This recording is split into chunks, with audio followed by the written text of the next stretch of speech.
Okay. We are now live with yet another episode of the Phoenix Wright Ace Attorney Trilogy. And we'll be starting in just a few moments.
Alright, now that everything is all set and ready to go, let's go ahead and get this next episode underway.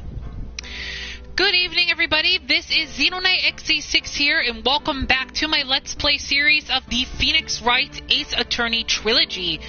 This is part number 45 of this Let's Play series. And so, in the last episode, we started our second round of investigation to find out the death of Elise Diaxiom.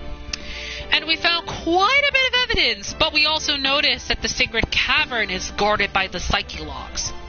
We've also found out, thanks to Sister Bikini, that Iris has a twin sister, and it looks like it could be Dahlia, because Dahlia and Iris look like each other.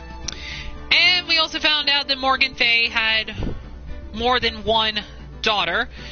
And then we also found out that Dahlia Hartthorn is dead, according to Edgeworth. And quite a bit of other stuff we found out in the last episode. So in this episode, we are going to be continuing on from where we left off in the investigation. We're going to be continuing on with the investigation. And we're going to be breaking both Iris and Pearl's Psyche Locks. And we're going to see exactly if we have a chance to break free the Psyche Locks that are guarding the Sacred Cavern. And let's see what happens. So let's go ahead and get this episode underway. Alright, so it's kind of crazy that the investigation is now split into two different parts. So, yeah. So, obviously, I have no idea. Yeah, they look exactly alike, except their hair colors are a bit different.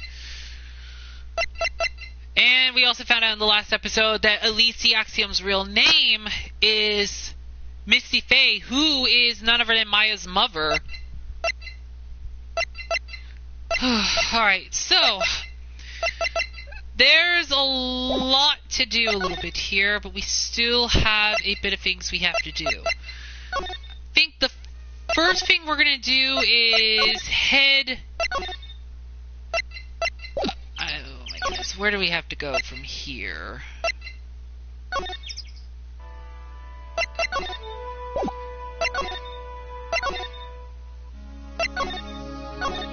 Not quite sure where we have to go from here. I think we have to... I want to try to see real quick.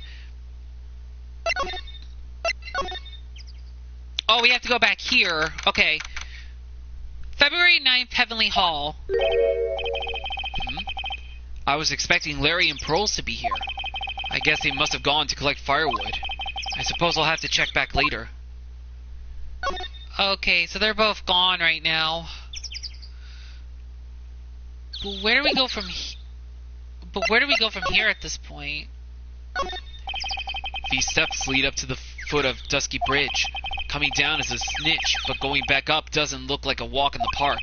I'm starting to understand why rivers always want to flow downstream, not up. Okay, so where do we go from here now that... Oh my goodness.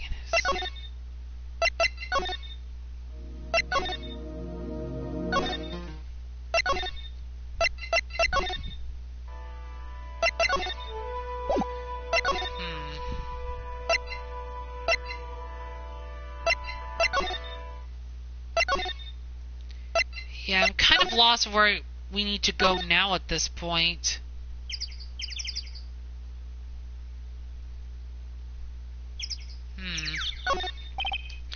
Hazakura Temple doesn't have a single private phone line, and there aren't any houses in the area, so I guess Bikini is the only one who uses this. I really wish I had brought my cell phone with me. That thing looks like it's ready to collapse, at least more than it did before. According to Bikini, Eagle Mountain is very prone to earthquakes. I had a feeling something bad was going to happen, and sure enough it did. Yep, Edgeworth definitely couldn't live up here. Now it really is more of Dusty Bridge than a Dusky Bridge. That kidnapping incident happened 11 years ago, so maybe it's cursed too.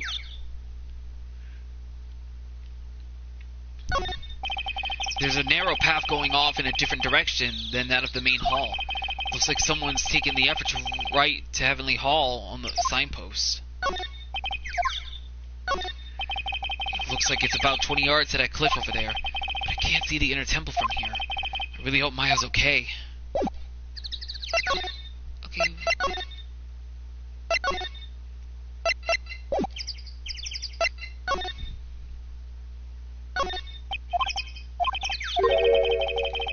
She says she's never left Hazakura Temple that night.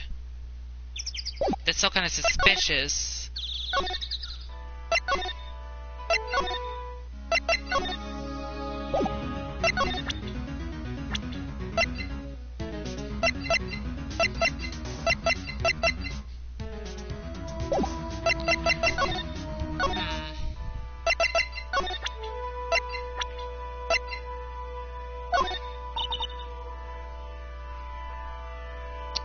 Iris had a twin sister. That's really all I know about her. That and the fact that she was taken away from her mother by her jeweler father. I don't have any idea where she is or what she's doing now. I could tell her, but she's probably having a corner you haven't half. When I think about it, I do kind of feel sorry for Mystic Morgan. It wasn't her fault that her sister was a more powerful spirit medium. Mystic Morgan just couldn't compete with her sister. It must have been really tough on her. Even so, that doesn't excuse all the things she did. No, of course not.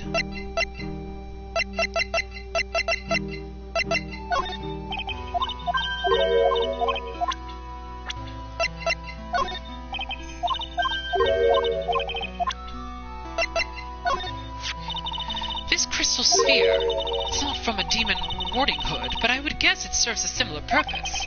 If it's not from a hood, then I guess it really is from Miss Diaxium's staff. Look at the blood on it. Oh, poor Mystic Elise.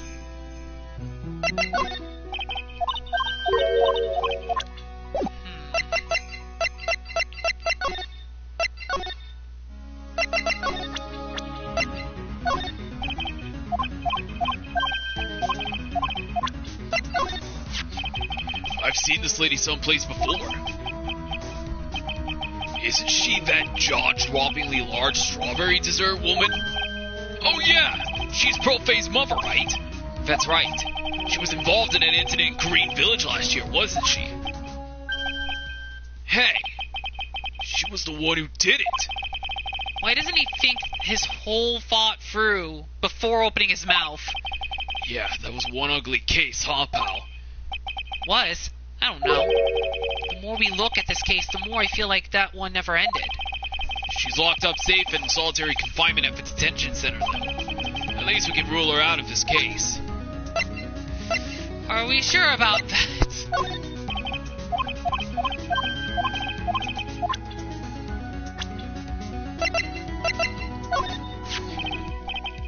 I don't know. I'm not so sure anymore. The clues we found today have turned this case all topsy-turvy. Can't see how Iris could have done it now. What clues are you talking about? I don't know if I should be telling you, pal, but I guess I can let you in on it. The fact that the Inner Temple Garden was the crime scene, and that bloody writing. However you look at it, Mayave is the only person who... Hey, quit giving me that evil stare, would you? You look just like Mr. Edgeworth. It wasn't Maya. There is no way it could have been her. I knew I shouldn't have said anything. That guy's got more mysteries than a choose-your-own-escapee book, pal. Yeah, I know. Trust me. I can't believe he skipped the trial like that, without even getting permission. He'd have been fired for sure if he worked for a normal company. Do you know where he is now? Nah, but I bet he's walking around somewhere with a mug of coffee in one hand. I should have figured. It looks like Gumshoe doesn't know about Godot's physical condition. Of course, being extracted from hell is a tedious affair. The miraculous regeneration and adjustment of all your internal organs is... Well, let's just say modern medicine allows us all to live to a ripe old age. Even someone like me. He had a good reason for missing the trial, so why didn't he tell anyone about it? That is still a mystery.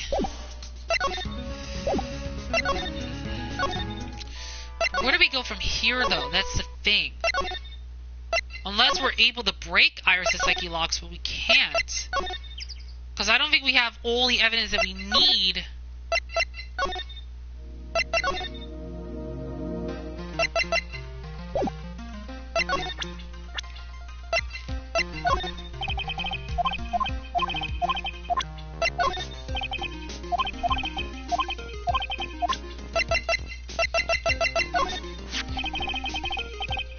He's something of a legend, I've heard. Doesn't say it like you don't know anything about him. Tell me what you know. It's a bit strange, actually. If he really was anything special, I should have heard about him by now. I'm always well informed about the rookies coming into the prosecutor's office, you know. Then you mean he isn't anything special? You should already know the answer to that. Though, there is one other possibility. What's that? He could have come into the profession from a different channel. What different channel? There's more than one way to become a prosecutor, right? Perhaps he started off as a defense attorney, but decided it wasn't for him. Defense attorney? Okay. Oh my goodness.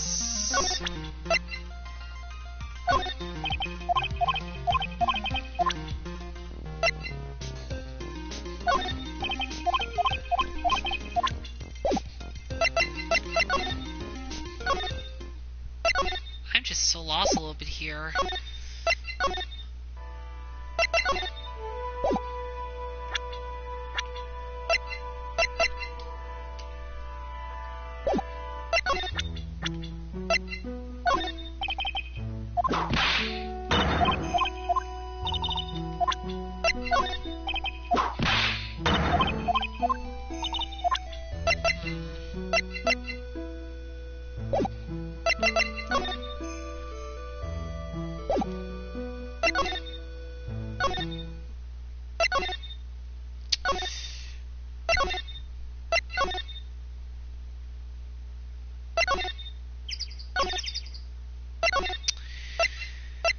There's really no other place to go, is there?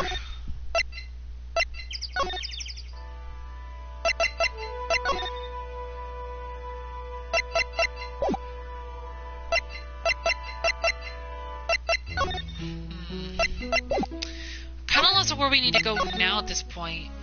Do I really? Because the only thing I can do is break Iris' psyche locks.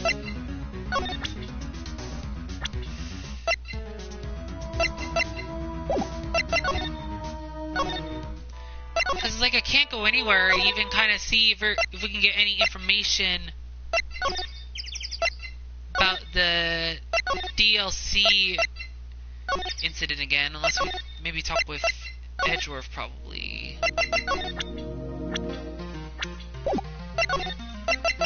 Hold up.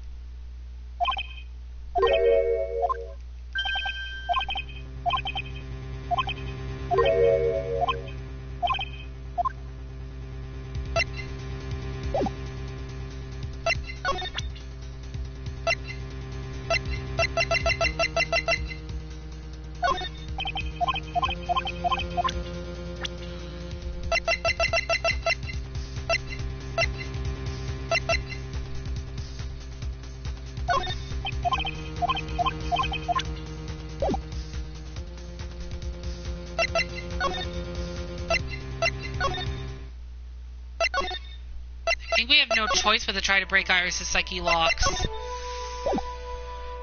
I'm not quite sure, but let's give it a try anyway and see what we can do.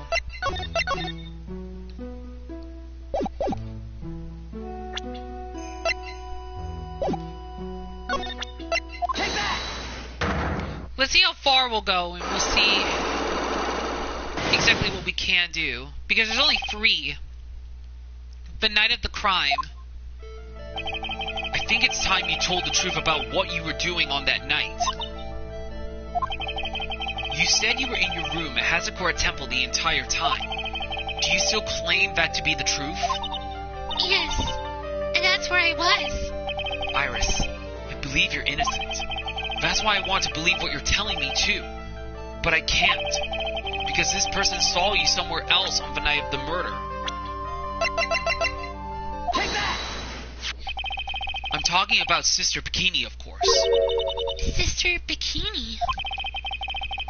Her testimony in court today was very clear. That night, I was helping an occultist with her training in the inner temple, but, well, as you can see, my back sacked up violently. So I left Iris to help the occultist and returned to Hazakura Temple. Sister Bikini didn't just see you. She spoke with you. You two talked about Maya's training that night. So you see, Iris, you were there at the inner temple on the night of the murder. That's very impressive, Mr. Wright. The occultist's actual training was due to start after 10 o'clock that night. I left the main hall early so I wouldn't be late. What time was that? Let me see. It takes about 20 minutes to walk between the main hall and the inner temple. So I would have left at about 9:40 p.m., I think. I'm sorry, Iris, but lying just doesn't suit you. Huh? Now, you say you left the main hall at 9:40 p.m., but what you said doesn't add up with this.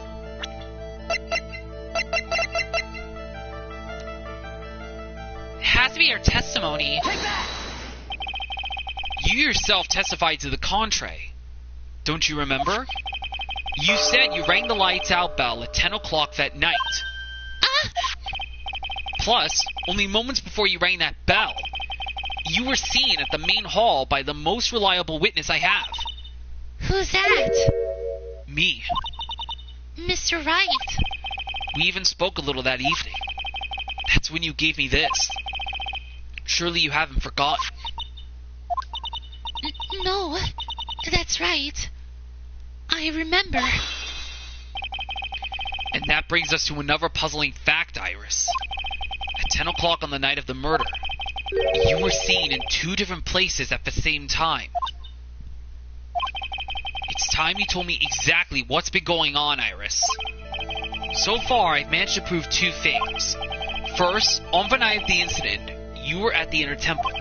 And second, at the exact same time, you were ringing the bell at Hazakura Temple. There's only one possible explanation for this apparent impossibility. there were two of you. Thanks for streaming this. Well, you're welcome. I really do enjoy playing this game. It's really been amazing playing it so far. On the night of the incident, you were seen in two different places at the same time, which means there must have been two of you. I can't think of any other explanation, Iris. But that's crazy. How could that be? There's only one of me. It's impossible. Impossible? I wonder. The way you're trembling certainly seems to suggest otherwise. You're seriously trying to suggest there's more than one of me? Then show me the evidence. Show me something that proves there is more than one of me.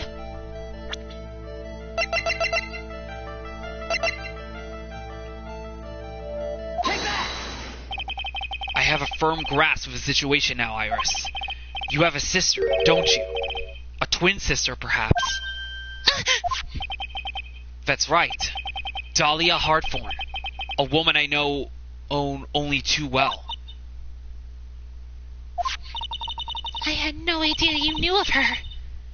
Very impressive, Mr. Wright. But she's no longer... Yes, I know. Her sentence was carried out recently, wasn't it? I'm sorry. Thank you. There's no need to explain now. Is there, Iris? This second you who was here at the temple on the night of the murder. It was your twin sister, Dahlia Hartthorne. But you just said it yourself a second ago. My sister's dead. Have you forgotten that? Have you forgotten this, Iris? This is a channeling dojo, a training ground of the Korean channeling technique. That night, someone channeled Dahlia's spirit, and you knew about it. And that's the secret you've been trying to hide from me.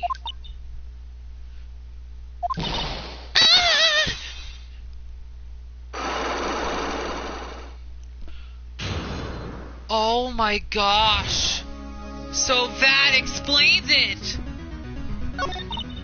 I was in my room in the main hall that night. As soon as I heard that I'd been spotted at the inner temple, I knew it was my sister, Dahlia, the other half of me who passed away last month. Just as I suspected, the Iris that Sister Bikini saw at the inner temple on the night of the murder, it was Dahlia Hartthorne. Why didn't you tell me this before? Because my sister always does the right thing. Excuse me? And because I mustn't get in the way of what she's trying to do. I already betrayed her once before. I can't do it again. She betrayed Dahlia once before? Wait, what does she mean by that? You betrayed her? What do you mean? And that's why I have to accept I may be found guilty. It's the only way. What is she talking about? You know about it, don't you, Mr. Wright? About the fake kidnapping that took place here on Eagle Mountain 11 years ago. That was the start of it all. It's what started her down that twisted path.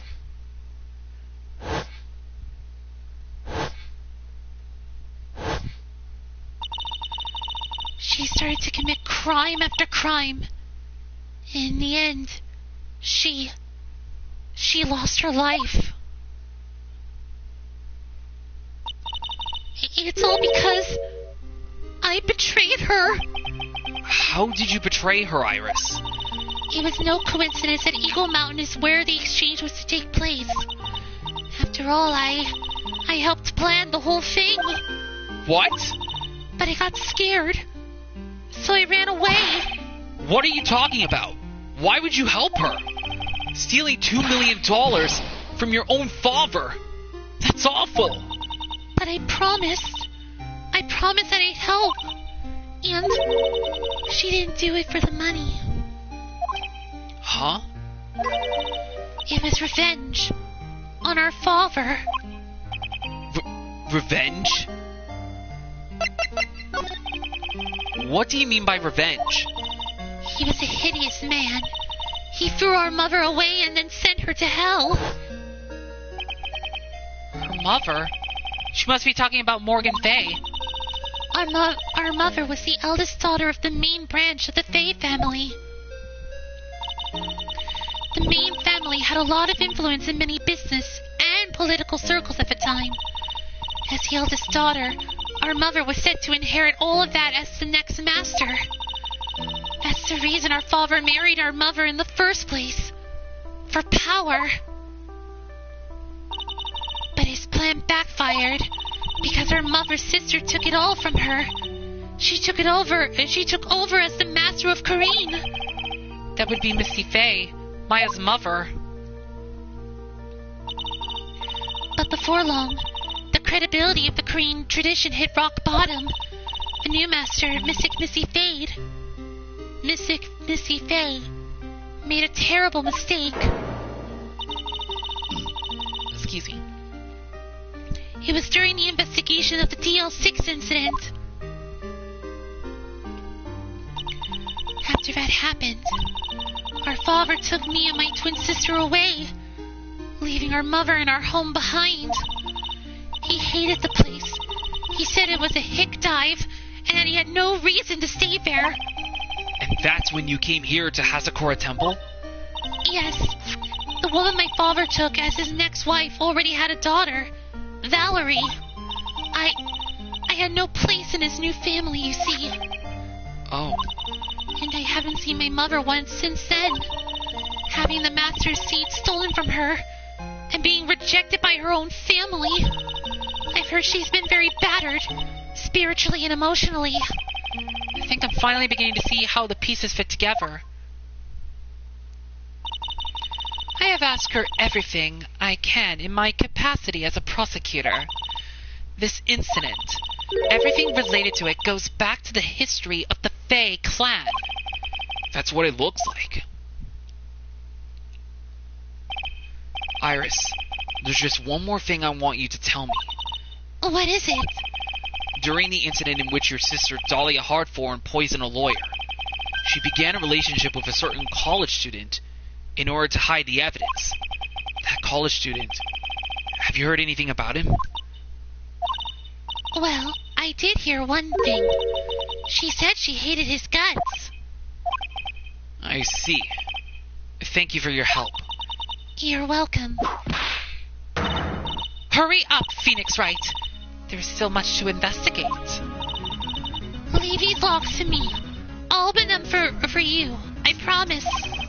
Thank you. I suppose I better continue my investigation. There's still one giant secret left to unlock. Pearl's Psyche Lock.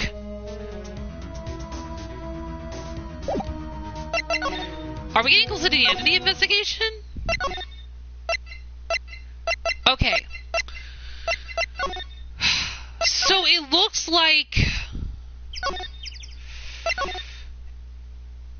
Okay, so it looks like basically things are just starting to get a little bit crazier. Like,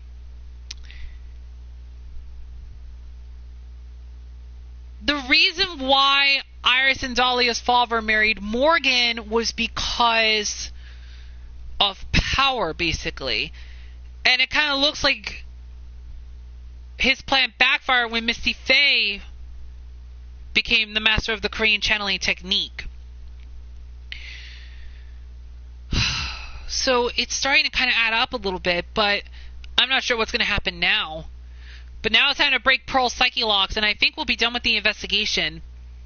And I think since this is probably going to be the last part of the investigation, we will do probably a little bit of the trial. I'm not sure if I'm going to do the entirety of it, but I will do at least parts of it. Look at that. They really did make a fire right in front of the shack. Oh, Mr. Nick. Ha! You're too late, Nick. If you came here for one of our potatoes, we've already polished them all off. I think I've pretty much got all the evidence I need. Now I just need to find out what Pearls is hiding. Alright, so looks like it's finally time!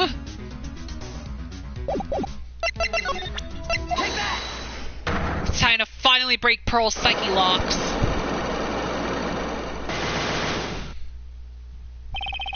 The night of the crime. After dinner on the night of the murder, you were supposed to be in Elise Axiom's room, reading a book together, correct? Yes, I was so happy when she invited me. But I didn't go in the end. You didn't go? No, there was somewhere else I had to go instead. I was so worried I had to go. I didn't know what to do with myself. I was so nervous. So Pearls never went to Missy Axiom's room because she was too worried about something or someone else. Pearls, on the night of the murder, you went to this place, didn't you?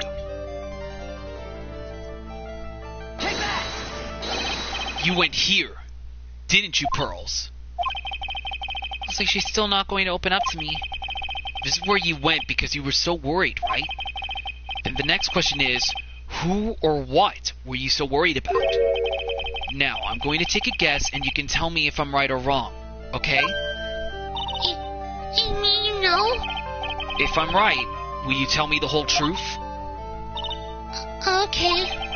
You went to this place for one very simple reason, and that is this. Take that! It's obvious what you were so worried about, Pearls. It was Maya, wasn't it? You knew the training Maya was undertaking was dangerous.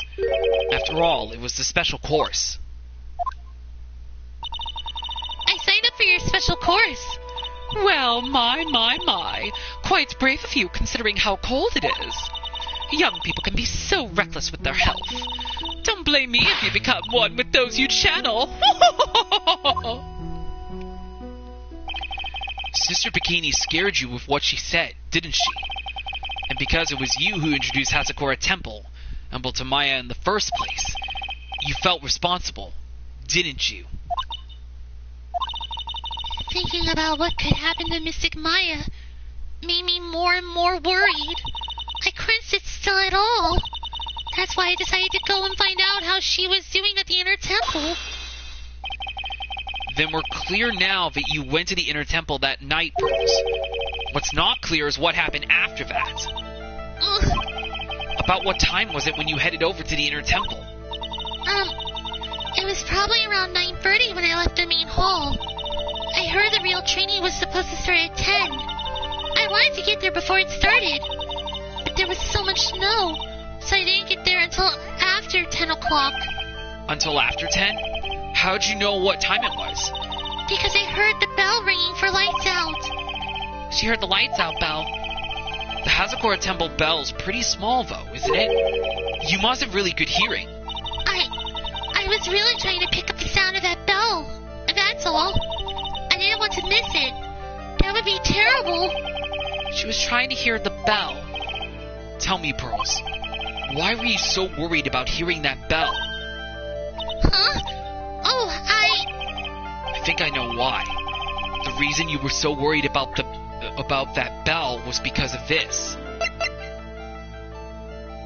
Take that! You were given some instructions to follow for that night, weren't you? I presume you recognize these pieces of paper. Where did you... In the incinerator at the Inner Temple. Pearls, you were following the instructions in this letter that night, weren't you?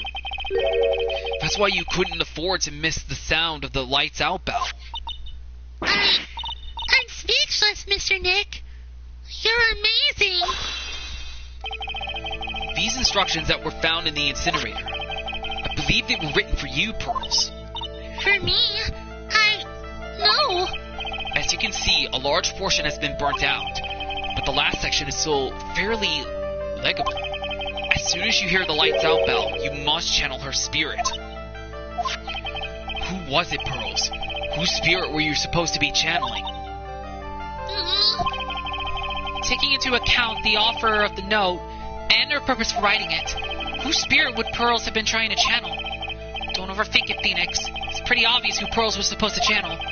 The person you were trying to channel that night, Pearls, was... Take that! It was Dahlia Hartthorn, wasn't it? That was the name that was in the letter. It's just as I suspected. It wasn't Iris whose Sister Bikini met at the inner temple that night. It was Dahlia Hartthorn. Do you know anything about her, Pearls? Do you know what kind of a woman Dahlia Hartthorn was?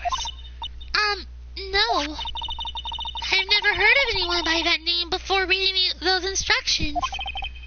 Thought so. Pearls doesn't have a clue. She doesn't know if Dahlia is her sister. About the instructions in the letter I found, Pearls. Who wrote them? Whoever it was asked you to channel the spirit of someone you've never heard of. You must have quite a lot of respect for them. After all, you follow their instructions without question. So here's my next question. Who wrote this set of instructions for you to follow?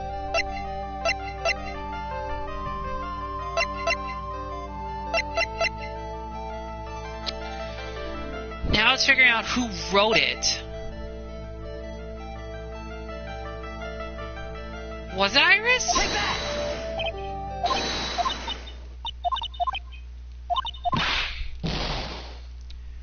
Okay, so it wasn't Iris that wrote it. It was...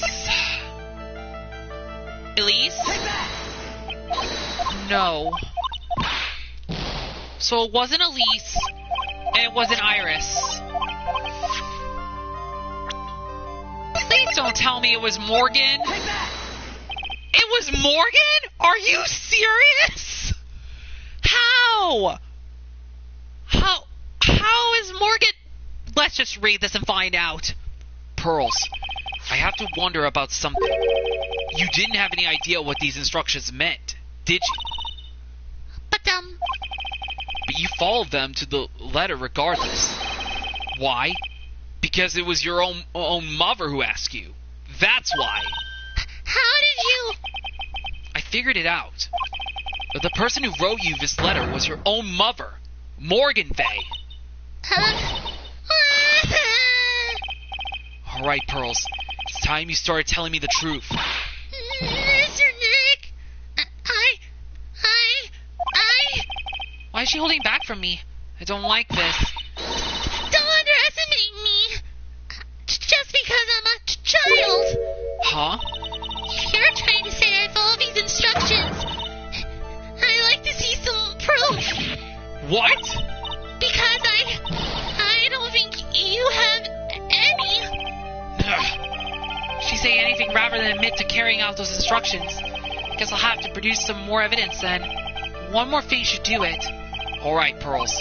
We both know someone carried out these instructions on the night of the murder. But you're right. There's no evidence that proves it was you. I knew it. However, I do know that whoever did it was a child. Huh? How do you know that? It couldn't have been an adult. No adult would have made a simple mistake like that. A simple mistake? What do you mean by that? I'm sure you thought you were carefully following the instructions you've been given, but you misunderstood some of the words, and this is the evidence that proves it.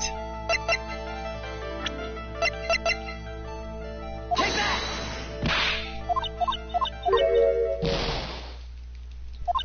Oh dear. I lost quite a bit of health. Oh, we were doing so good. Okay, let's try this again.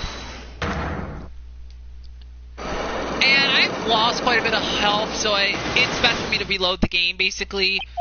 Only because I want to make sure that I have at least quite a bit of good health. Okay. So, we're going to go with Inner Temple, Take that! Maya,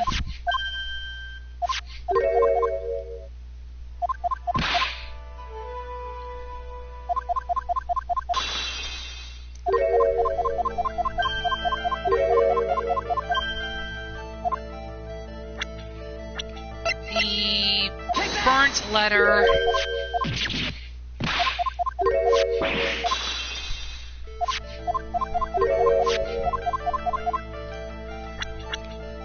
then Dahlia,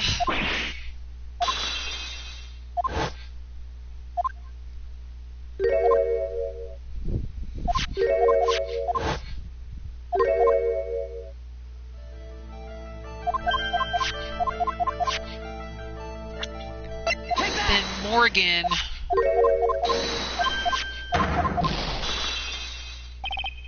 Okay, now this is the hard part.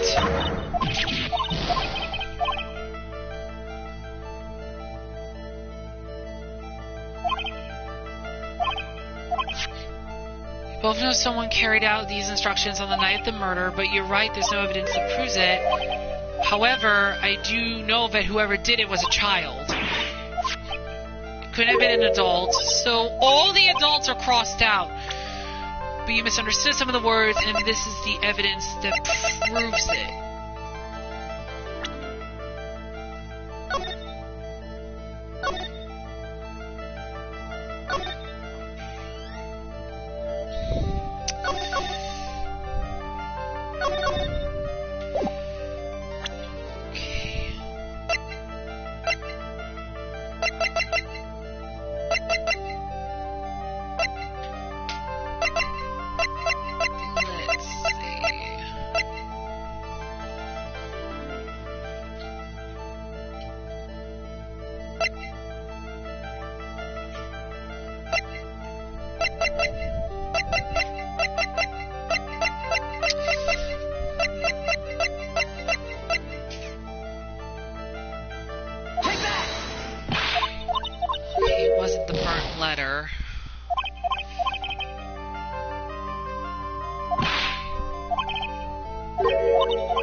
Let me see if it was a person. Nope. But the person who read these instructions must have been a child. That's why they misunderstood the meaning of that word.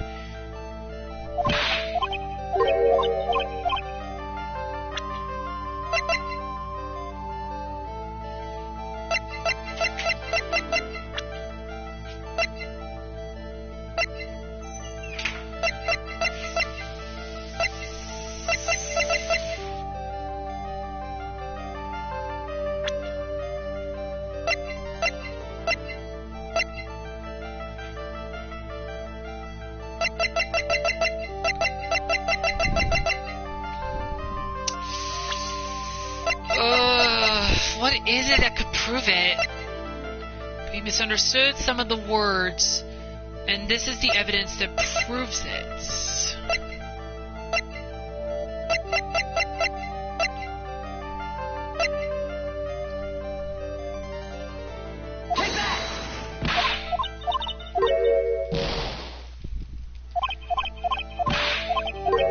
Oh my gosh.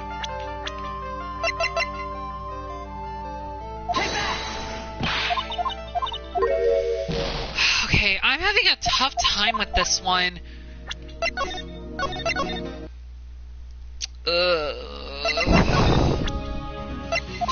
I don't know what sort of evidence I have that can... Oh my gosh, misunderstood the words. Okay, I don't think it has to be a person. I think it has to be evidence. And I'm having such a hard time with this one. I just really want to get through this and get this over with a little bit. Get through this investigation. I didn't have a hard time breaking Iris' psyche locks. I'm having a hard time breaking all of Pearl's psyche locks.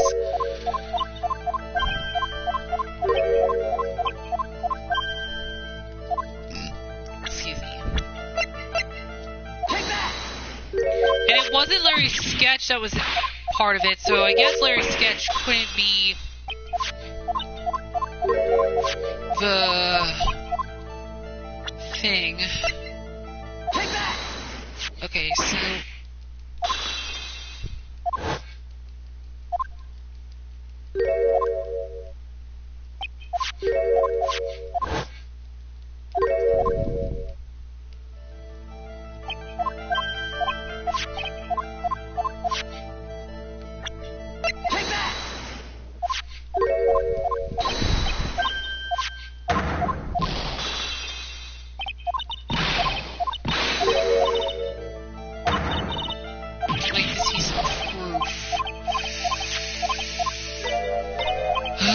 Oh my goodness, okay, so proof is what we need to show. So it wasn't the burnt letter.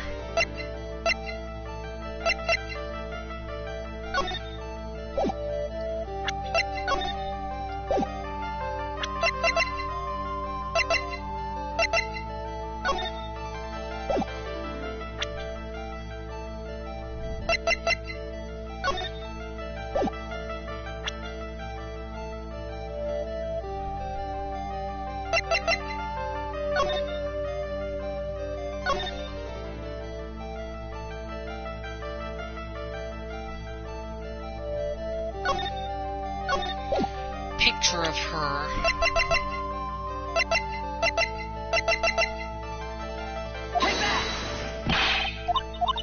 Okay, I thought that would be,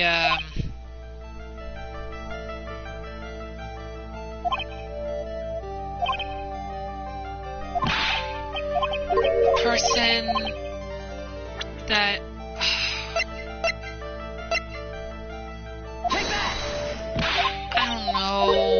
I don't know.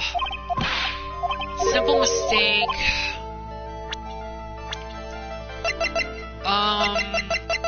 Okay. So it wasn't the burnt letter.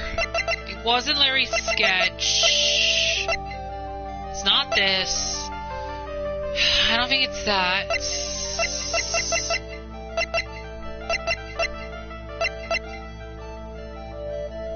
Maybe the hood?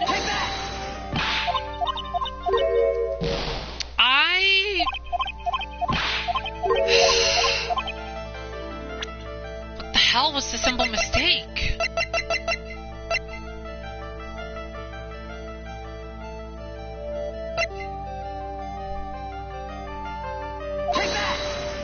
Victim staff? Oh, come on! Pearls, why do you have to make this so challenging? Damn it, Pearls, you gotta make this so hard. Oh my gosh. I hate this. I hate this so much.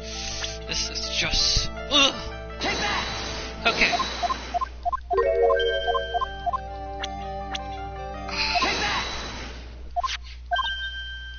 And Elozia is not even a person. Unless I can pick Morgan again. Or Dahlia. I don't know. I really don't know.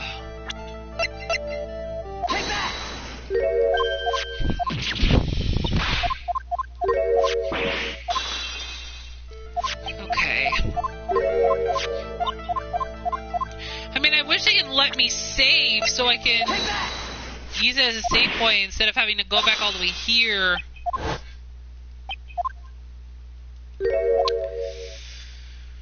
I don't know at this point.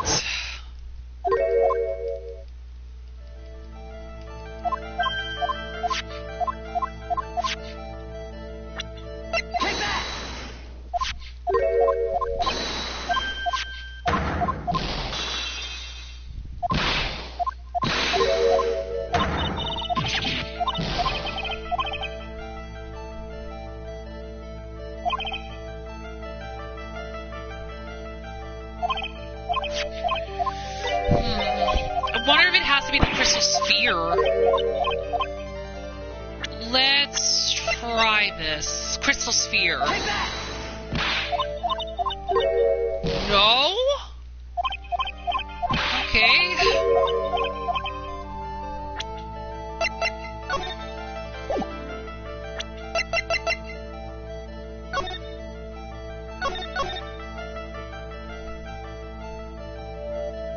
Don't tell anyone about this letter. Really roast the master in the...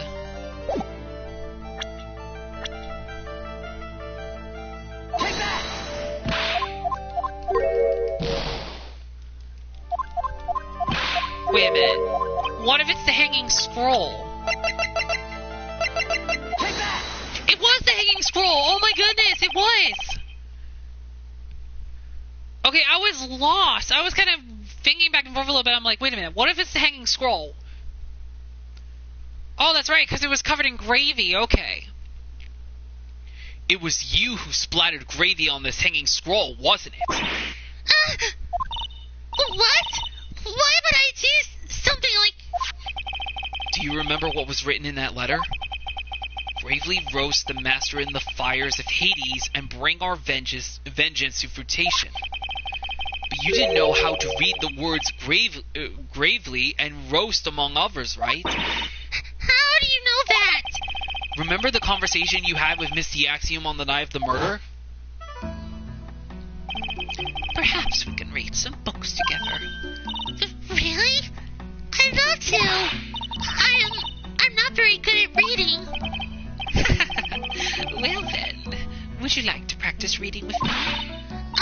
Miss Elise? So for example, how do you read this? It says gravely.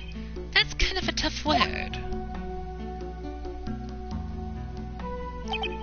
Sure, Miss Axiom taught you how to read gravely and roast. But what she didn't teach you is what they meant. Gravy sounds like gravy to me. And the only roast I could think of was the food. And that's why you did it. That's why you covered the picture of the master in gravy from that night's pot roast. To be honest, I did think it was a bit strange. I guess I really did get the wrong idea. Just a tiny bit. I really am useless. I couldn't even burn the letter properly as my mother had asked of me.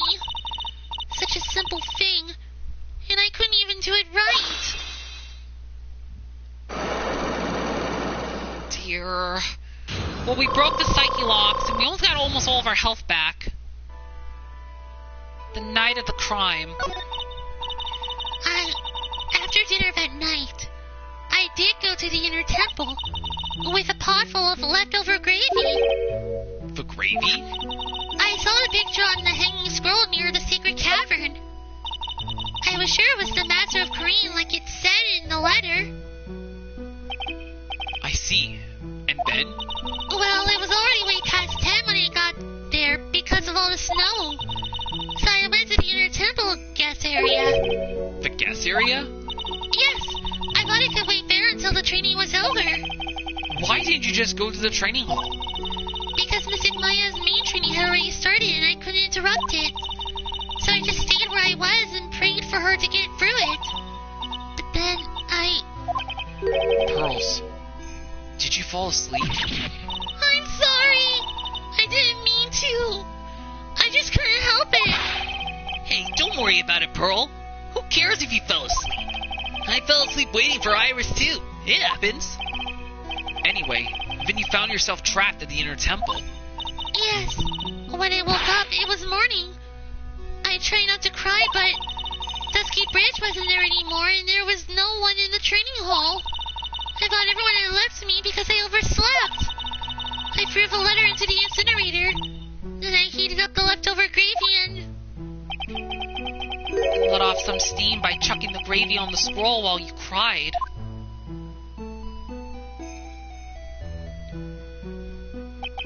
It must have been pretty scary for you, Pearl. I know what it's like. Nick used to leave me behind when I fell asleep at school, too. Don't equate something so trivial with her experience, Larry.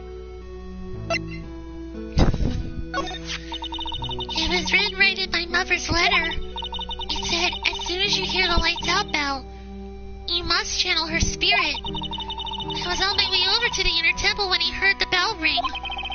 So you channeled Dahlia Hartthorn's spirit? No. I tried, but I couldn't do it. You couldn't do it? I've never failed at channeling someone. This is the first time it's happened. I tried, and I tried, and I tried. Yesterday, this morning, the whole time. But I just couldn't do it. Don't let it get you, Pearl. Don't let it get you down, Pearl. It'll all work out. If you want, I'll come flying through the sky for you. Whoosh! Just like that. So she never managed to channel the spirit. Is that why you think your spiritual powers are gone? Yes, I don't know what to do. Isn't there any other explanation for why you couldn't channel a spirit? I suppose there's one other possibility. It's not very likely, though. Could you please tell me what it is anyway? It could happen if someone else was already channeling the same spirit. Someone else? What do you mean? Well, there's only one of each spirit, right? Yep. It's like dating a girl. Earl Nick, you can't see a hot chick if she's already taken. Then that would mean on the night of the murder, someone else channeled her spirit before Pearls could. Could it have been Maya that could have channeled it? Because she is one of the only other people that could channel a spirit, unless it was also Sister Bikini. Someone else channeled the spirit of Dahlia Hartthorn. I'm a failure. I couldn't even grant my mother's final wish. Her final wish? Yes, this letter. This is my last wish, she said. So make sure you follow the instructions carefully. This letter. I definitely need to find out more about it. My mother has gone to a place called a penitentiary. Yeah, I know, Pearls. I visit her every month. And last month she told me... The time we've been waiting for has come, Pearl. There's something I need you to do for me. I hid a letter for you at our home before they brought me here. I want you to read it and do exactly what it says. It's for the good of the Fae clan, my angel. You'll be doing a great thing. Now, listen carefully, and I'll tell you where the letter's hidden.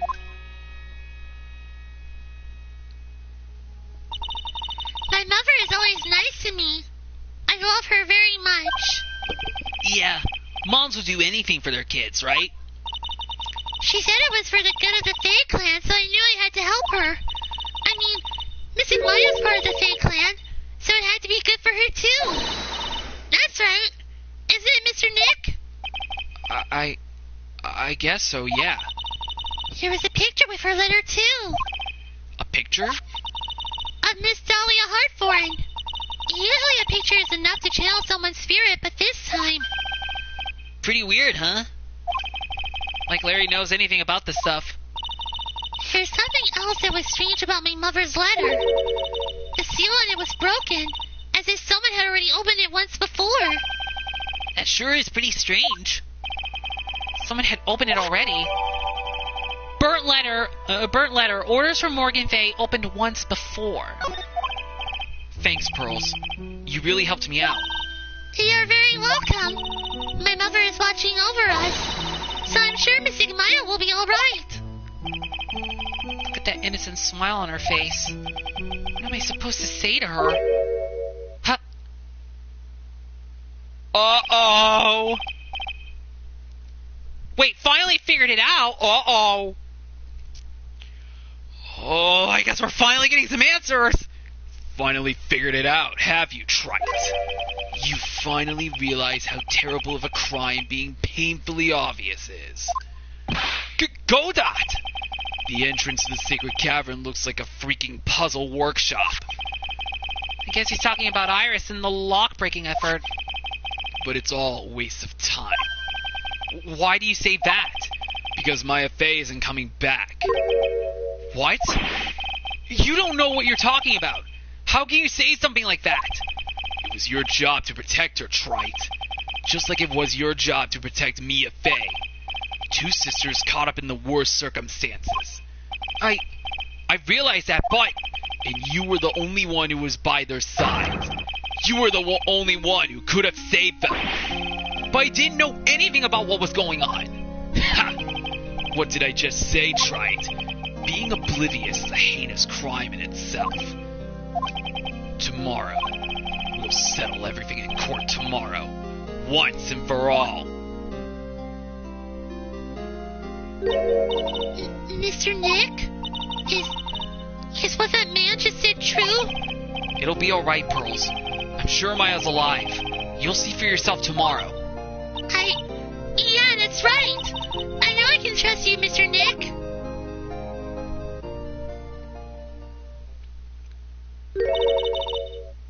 My dear Pearl, you've done so well, my child. My Pearl. It's better that you don't know what you've done. I knew this day would come for you. The blood of the Bain family is no more. Now, finally, after all this time, the master seat is yours. My last great wish. It seems I was just in time.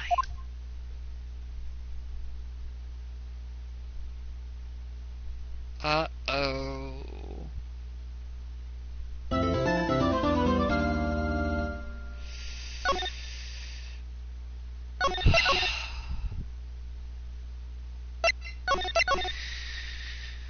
Oh my gosh, something happened.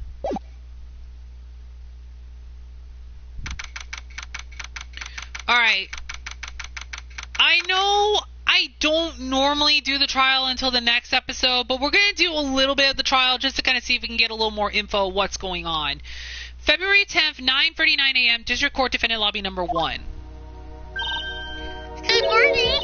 Oh, are you by yourself? Morning, Pearls. Mr. Nick, please tell me. What's going to happen to Mystic Maya? I'm sorry. We don't know yet. The investigation is still going on, so I wasn't allowed into the inner temple. Oh, I see. So is Sister Iris still trying to remove those trick locks in the training hall? No, she's the defendant in this case. So she can't be at the inner temple. She's required to be here in court.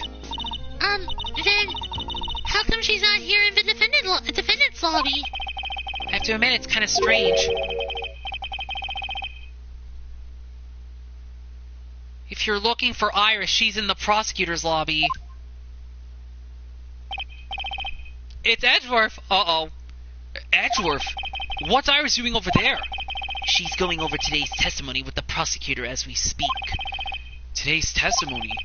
You heard it. Iris is going to be testifying as a witness for the prosecution. Wait, what? The prosecutor is squeezing her for a confession. Or so I heard. Francisca von Karma, what are you up to? I know what you're thinking, but Francisca isn't going to be the prosecutor today. What? Then who is? Who else would it be but Godot? Godot? Francisca is engaged in some important work at the Sacred Cavern. The Sacred Cavern? You don't mean that she's... Exactly. She has been out there all night trying to remove those trick locks. With the head nun's assistance, naturally. We estimate that the last of the locks should be taken care of in about 3 hours. I hope everything continues to go smoothly and we receive some good news soon. Yeah. Thanks, Edgeworth. Prosecutor Godot intends to nail this case shut today. Be prepared to fight like there's no tomorrow. You don't have to tell me that. Touché. I can already see it in your eyes. You're not the same fever-ridden, frantic maniac you were yesterday. It's strange. On the way here, I decided that today would be the end of all this.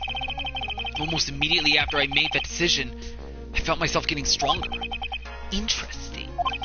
Maybe you've passed your cold on to someone else literally. And with that, I leave the rest in your capable hands, partner. Thanks.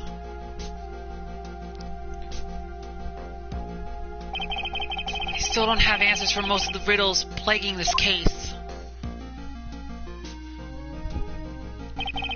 The circumstances around the murder of Miss Elise Axiom. No, I mean Miss Misty Fey. The impossible flight Larry claims to have seen. And what that woman is really after. I will solve them all and bring this whole tragedy to an end. February 10th, 10 a.m., District Court, Courtroom number 7.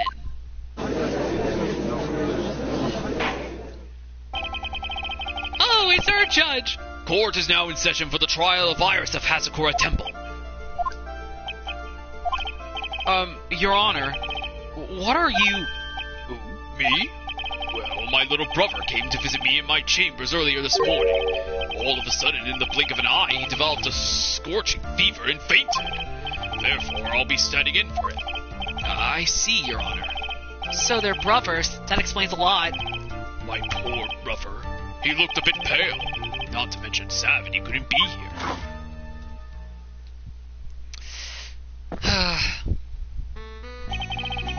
It is impossible to predict what the future has in store for any of us. This is precisely why people feel the need to judge the past, and we of the court have been charged with the solemn duty of passing such judgment. Well said, Mr. Godot. I understand exactly what you said. At least up until the end, anyway. Now then, Mr. Godot, please proceed with your opening testimony. Humans are fragile, fickle beings. Our hearts change with the shifting of the tides. There is only one thing that remains a constant in this crazy world. The bitter darkness that lies at the bottom of this mug. So then you mean, forget it. What do you mean? During yesterday's trial, the accused refused to admit her role in the crime. But today, she has had a change of heart. Sister Iris of Hasakura Temple has a confession to make. Confession? The defendant? Iris, why didn't she discuss this with me first? Very well.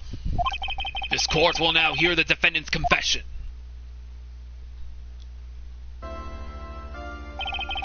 Upon meeting a beautiful lady, always ask for her name and profession.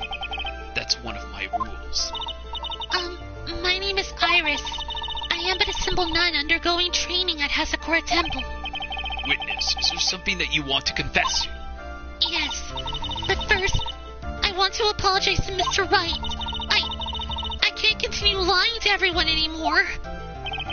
It's alright. What is it? Mr. Wright, I have to admit that I did play a part in this terrible incident. Are you actually confessing? Are you saying that you were the one who murdered Miss Elise Diaxium? No, I'm not, Your Honor, but I dealt with the cover-up after the murder took place. After her spirit left, I took the lifeless shell of Mystic Elise and carried it to the Hasakura Temple courtyard where I desecrated it. What? Order in the court. Order. Witness, are you saying you were an accomplice to the murder? Yes, that's correct. What? 3 minutes in court and I'm already covered in a cold sweat. Ha! Everyone on the planet is an accomplice to something. Just happens to be that in this case, it's to murder. Isn't that right, Mr. Trite? That Godot. So this is a confession they were conferring about. It pains me to say this, but it looks like Iris' testimony was all a lie. Iris' testimony crumbled up and shoved into a pocket. Now then, little lady, if you don't mind, I've got a question for you. Whose crime were you trying to cover up by your actions? I was just covering for someone. Now I'm definitely up the creek without a paddle or a life jacket. I've been at Hasakura Temple ever since I was a little girl. Hasakura Temple is run by one of the branch families of the Korean tradition. One of our missions is to protect the main family. I'm sorry, but main family? Yes, and that's why I would dirty myself, if need be, to protect her. The daughter of the master of the Korean channeling technique, Mystic Mayave. Huh?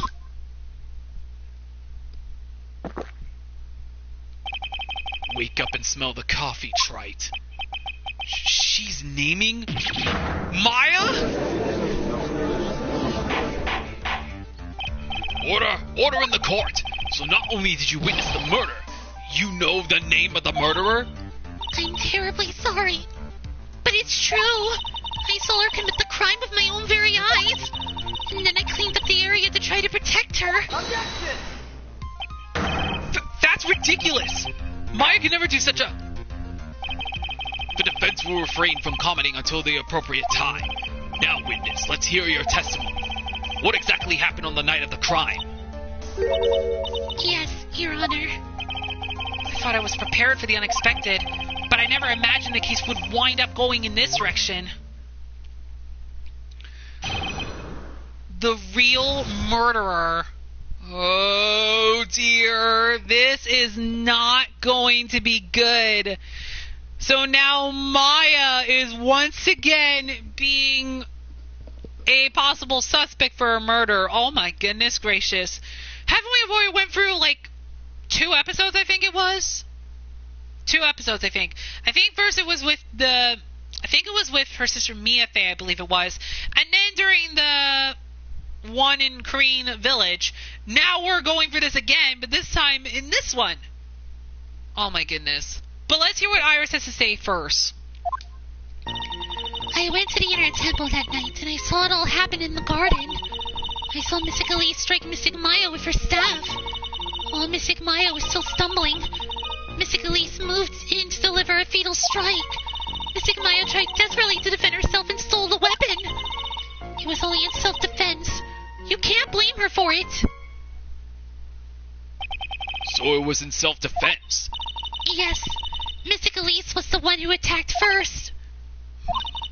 That's why I tried my best to protect Mystic Maya. You moved the victim's body to the temple so that Maya wouldn't be suspected. Isn't that right? Not bad. You've got the instincts of a true criminal. Something's not quite right. I'm sure it was established yesterday that Iris never went to the inner temple that night, and that the person who did go was that woman. Iris even admitted it. Now then, Mr. Wright, please proceed with your cross-examination.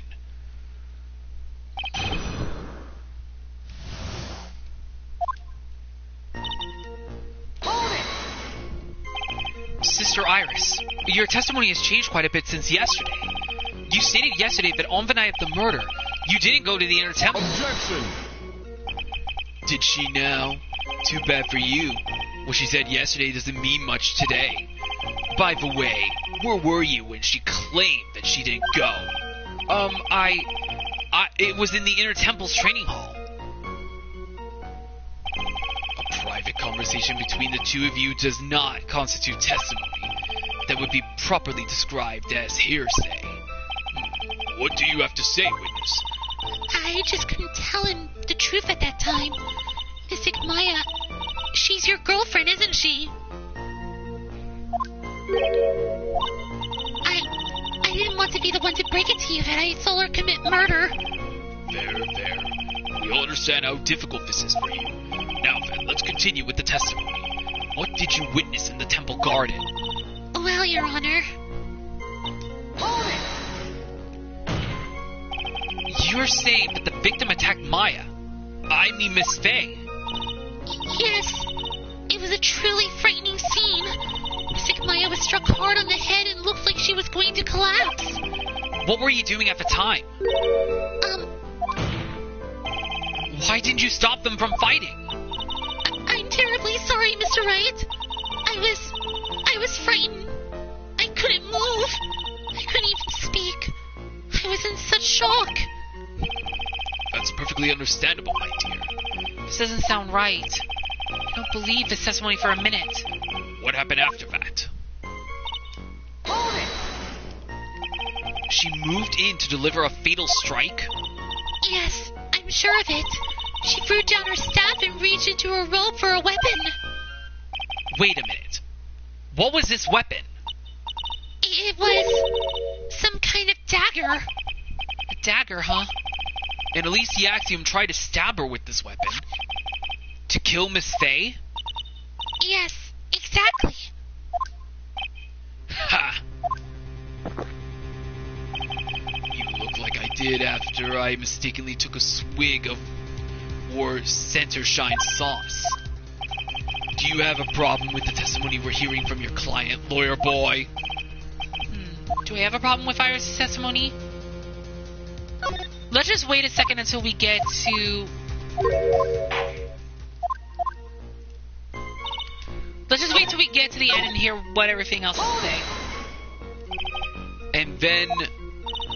Mystic Maya, she turned things around and then she used the weapon she had taken and lunged forward for a strike. Witness, are you absolutely certain?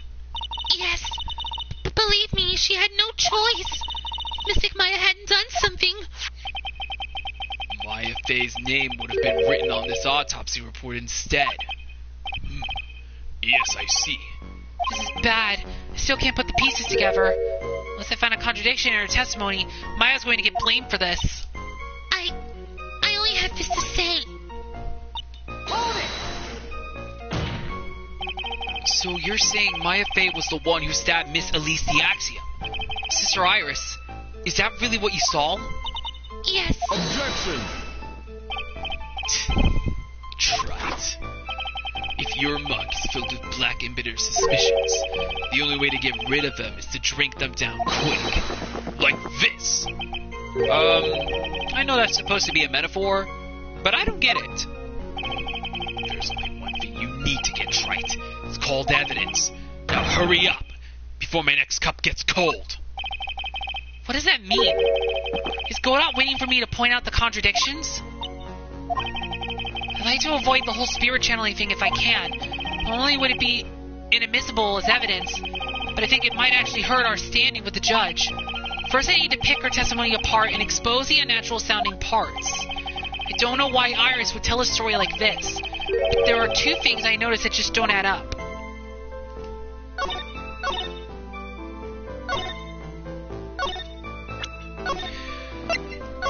Okay, so before we can talk about the spirit channeling, we need to first figure out everything in this case from the weapon thing first.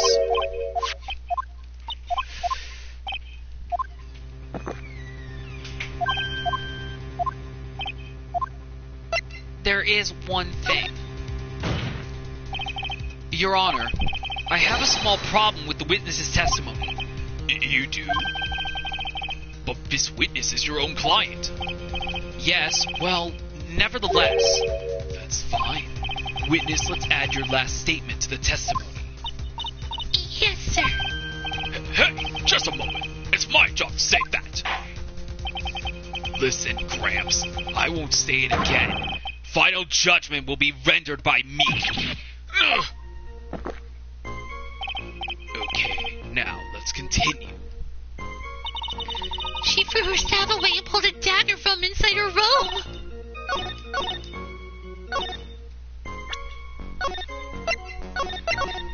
Okay.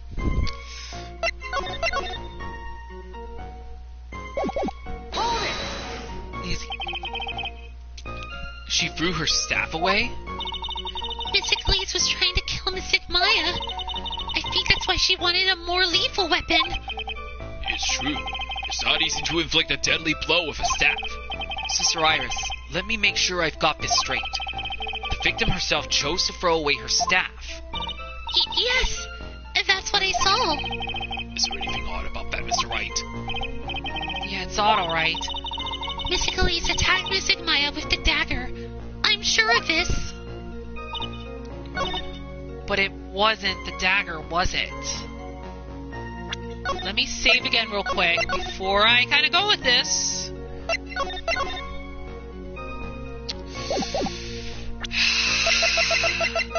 Could it be the hidden blade? Objection! It is! Sister Iris, there's something strange about your version of events. Huh? Miss the Axiom throwing her staff away makes no sense at all to me. But all you can do with a staff is hit someone. Naturally, you wouldn't know this, Sister Iris, but the victim's staff had a special feature about it. As you can see, it's a sword. Ah! If Elise the Axiom really had wanted to kill Mayave, she wouldn't have needed to use a separate dagger. Not when she already had a beautiful blade in her hands already. Well, Sister Iris, what do you have to say? Right? That was an impressive bit of investigating, Trite. I never would have thought there was a sword hidden in that staff. But even so, how should I put this? A long sword is unwieldy and thus quite ineffective in close quarters combat. Maybe that's why she chose a dagger over her blade. Well... Anyway, the type of weapon she chose to use isn't what's important. The important thing is that she tried to kill Mayave. As long as there's nothing strange about that, there's no problem with her testimony. But there is something strange about this whole testimony. Well, Mr. Wright, the prosecution has a point. Very well, Your Honor. The defense will now present evidence to back its arguments. Okay, we're going at the evidence.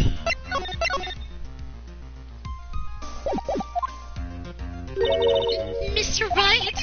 I have here another piece of evidence that shows that this testimony can't be trusted.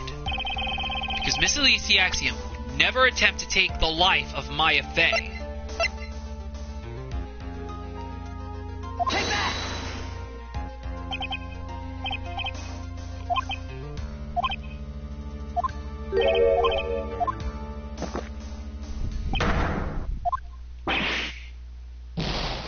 Okay, so it wasn't the talisman.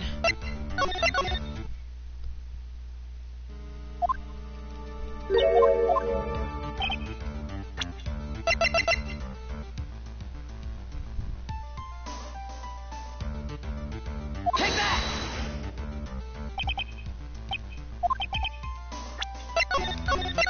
Okay, so it wasn't that.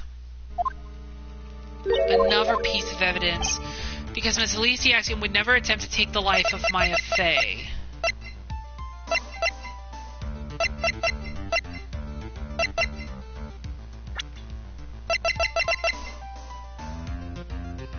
Take that!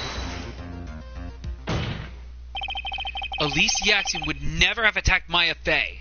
Okay, so I had to use the profile of Elysiaxiom. How can you be so sure? Because the victim's real name was not Elysiaxiom. Her real name was Misty Faye. Faye? No! Not Misty Faye! Who is this Misty Faye? Is she related to... Misty Faye is the master of the Korean channeling technique. She is also the mother of Mayave. Are you serious? Is it really true, Mr. Wright? Was Elysiaxiom actually the great mystic Misty? There's no doubt about it. Looks like Iris had no idea. I can hardly believe it. The idea that she would try to kill her only daughter, one she hadn't seen in 17 years. Perhaps the prosecution can offer some explanation for why she would do such a thing.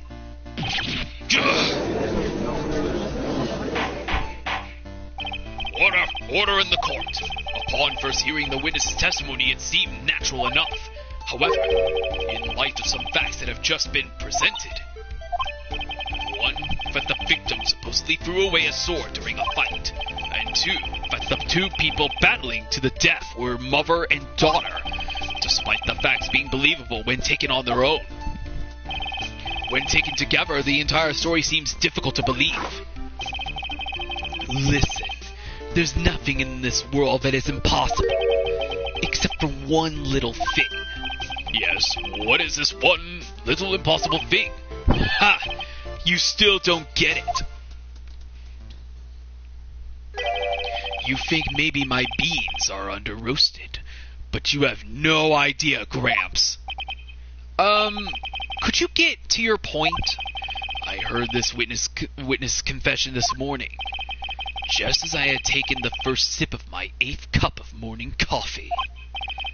You're going to ruin your health, my friend. Anyway, after hearing this woman's confession, I had a detective who loves to investigate sent to the scene of the crime. And he discovered this little beauty. Is that the dagger the witness testified to seeing? Obviously, Your Honor. But do you not notice something else? Now that you mention it, if you look closely, there appears to be blood on it.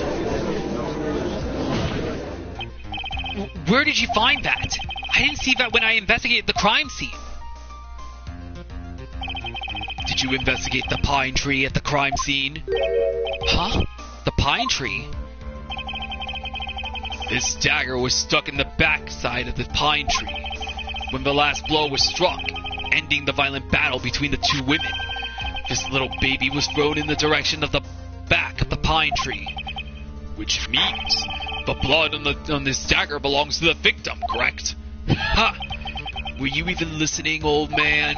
I first heard his confession this morning, just as I had taken the first sip of my 13th cup of coffee, of morning coffee. Did you say it was your 8th just a few minutes ago? I didn't have enough time to get the blood analyzed on such short notice. In any case, the court will accept the dagger as evidence. Furthermore, I order that a blood test be performed on it immediately. This is my sweetheart. Make sure you treat her right. Bailiff, get this piece of evidence to the crime lab for testing immediately. Dagger, found behind a tree in the inner temple garden. The blood is being analyzed now. Now then, the testimony we've just heard had numerous unbelievable aspects to it. However, after having found the very dagger the witness spoke of, I believe we can consider her testimony to be credible. Cute girls never lie. Ever. In any case, witness, if you could please testify again to this court. About what, Your Honor? About the incident you saw. The battle between the two women. Yes, Your Honor. The battle. Mystic Maya stumbled briefly after being hit over the head with the staff. But then she dodged Mystic Elise's next attack and stole her weapon. Suddenly, Mystic Elise was the one on the defensive, with her back to the stone lantern.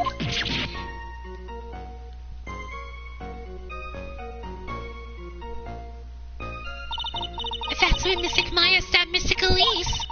Mystic Elise managed to fling the knife away, but then she collapsed. That was a very heartbreaking story. I don't know if there were any bad feelings between them, but it had been 17 years since Mystic Missy's disappearance. Perhaps they simply didn't recognize each other anymore. That seems reasonable. Now then, Mr. Wright, proceed with your cross-examination. Okay, so now I gotta cross-examine this.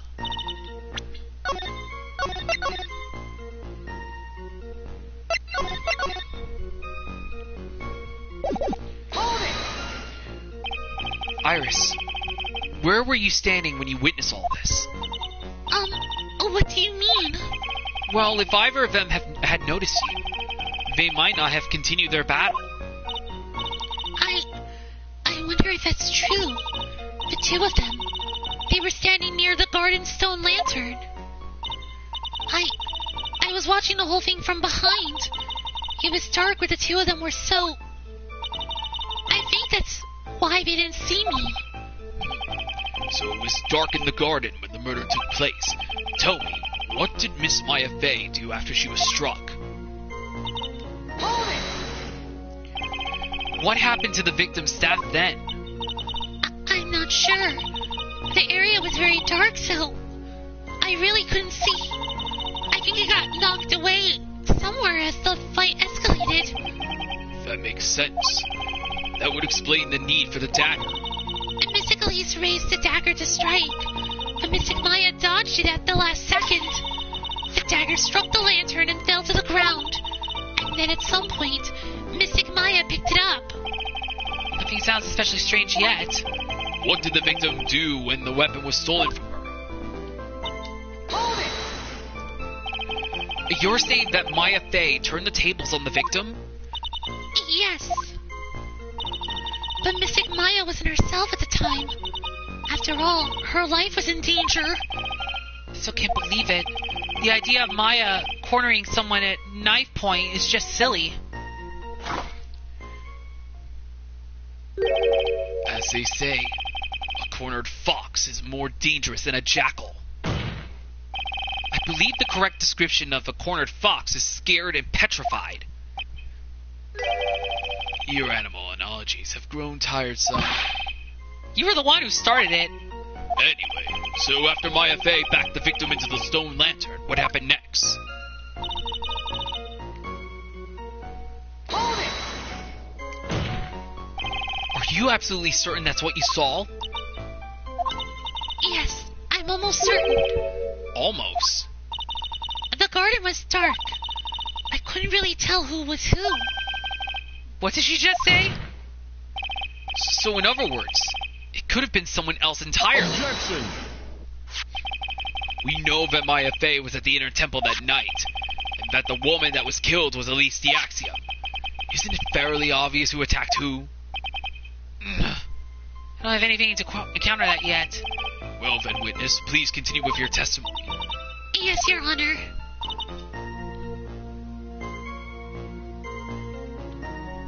The two of them faced each other for a moment. The Mystic Maya rushed straight into Mystic Elise. The Mystic Elise doubled over and fell to the ground. So she was stabbed in the stomach, huh? Yes. Hold it! Where did that dagger go? I have no idea. It was dark and I couldn't see.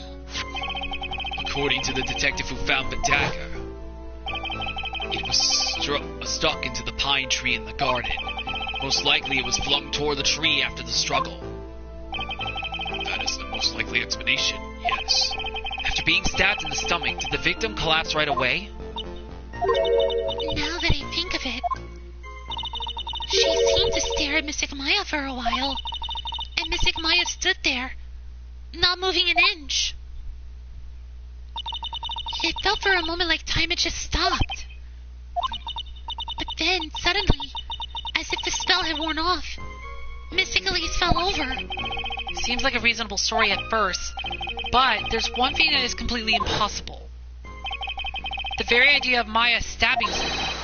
That alone is impossible, which means this faulty testimony must contain another contradiction in it somewhere.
Okay, this is gonna be tricky.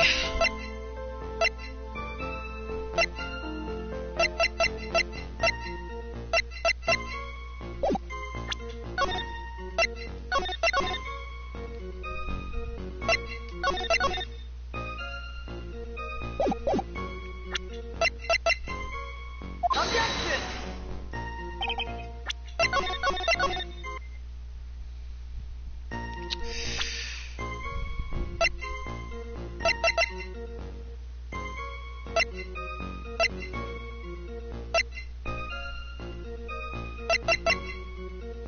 Objection!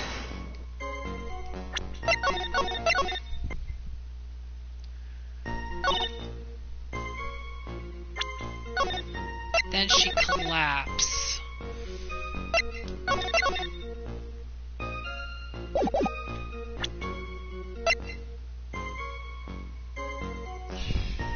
Objection!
Okay, I'm having a bit of trouble figuring this out.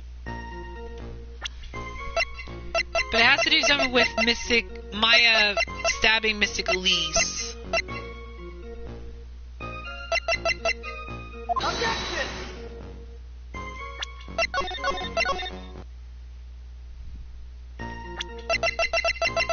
Objection!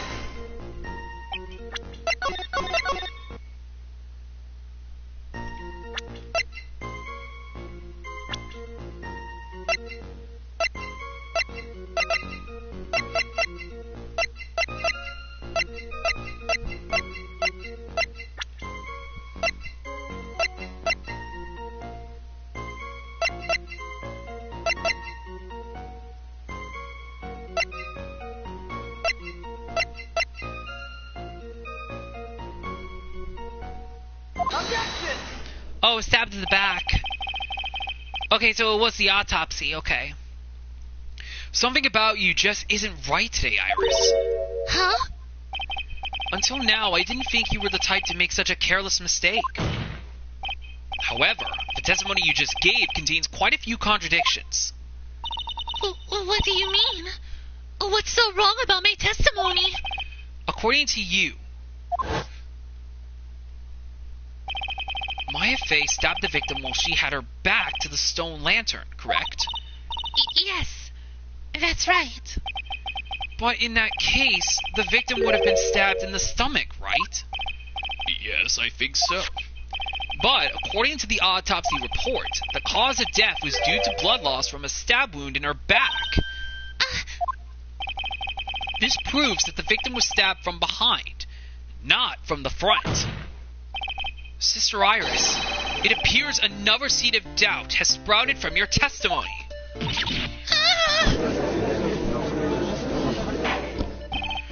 What? What is the meaning of this, Mr. Wright? Ha! It's simple. People are like books. We've all got a front and a back. You get my drift. Is that all you have to say? I can also say that darkness loves to play with the human mind. Could you please knock it off with the cheesy proverbs and illogically metaphors already? The point is, too much of his testimony just doesn't make sense. Throwing away a useful step, the people fighting being mother and daughter. And now she falsely claims the victim was stabbed in the stomach. There certainly are some inconsistencies. Well, Iris, how about it? Well, it's just... If you ask me, you're just being too naive about the whole thing. What do you mean?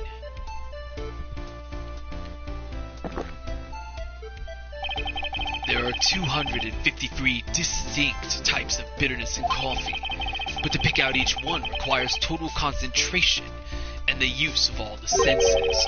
Were you really concentrating on what this witness actually said? Prosecutor Godot, explain yourself. The witness was quite unambiguous about her own ambiguities when she said that the garden was dark and she couldn't see clearly. A human needs one thing to see clearly, and that is light. Light. By the way, did you know Hasakura has a rule that on nights when occultes at the Inner Temple training, the stone lantern in the garden must be kept lit. I did wonder what that stone lantern was there for. Well, if that's true, shouldn't the witness have been able to see the crime more clearly? Normally, yes, Your Honor. But according to the head nun, Sister Bikini, on the night of the crime, it was impossible to light that stone lantern. Impossible? It hadn't been used in a long time, and the wick was no good. In other words, it had to have been nearly pitch black in the garden that night. There could have been a faint light coming from the training hall, but that's all. Most enlightening.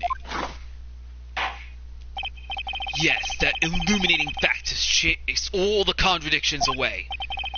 If the staff was dropped, it would be difficult to see. It also explains why they didn't recognize each other. We can't see the demons that lurk in the night. That's why humans are weak. Isn't that right, Trite? No! Order, order, order! Here, Your Honor. Let me present the stone lantern into evidence. Maybe it will rekindle the flame of truth in your mind. Stone lantern, a lantern from the Inner Temple garden, was not lit the night of the crime. Why is the judge just sitting there with that look on his face? What's wrong, Your Honor? Was that flame too hot? This lantern. There's something written on it. Why? It's written in blood! Oh boy! So the judge didn't know about that yet. Written in blood? It says Maya upside down. What the? Oh, yes. That's right. After being cornered and then stabbed by Mystic Maya, Mystic Elise didn't fall down right away. She must have been writing that on the stone lantern behind her, with the blood that was draining out of her body. It certainly looks that way. Objection! Hang on just a minute. What are you all talking about? What do you mean? What are we all talking about? We're talking about the message written in blood. Nonsense! This lantern, it's as clean as a whistle. Could it be he can't see the bloody writing at all? Now that I think of it, he did say something to me yesterday. My eyesight is pretty messed up. Even with these huge goggles on my head, I still can't see everything. Oh, so he didn't see the writing! So that's what he meant by that. In any case, this is obviously an important clue. We now know that the crime scene was dark, and that the victim scrawled this message on the stone lantern. Well, Mr. Godot, any further? Man, he didn't realize that simple piece of evidence that was found in the lantern. Wow. This is the first time Godot screwed it up a little bit here. Mr. Godot? Okay then. Let's move on. Godot is literally shaking, and somehow I don't think it's from caffeine overdose. I believe it has now been established that Miss Diaxiom was killed by Mayave. That's just wrong. Now it's time to turn our attention to you. Yes, sir. After the victim died, you did something, didn't you? Let's hear it. We're all ears. Sister Iris's cover-up. Okay, so now we're getting to the cover-up part.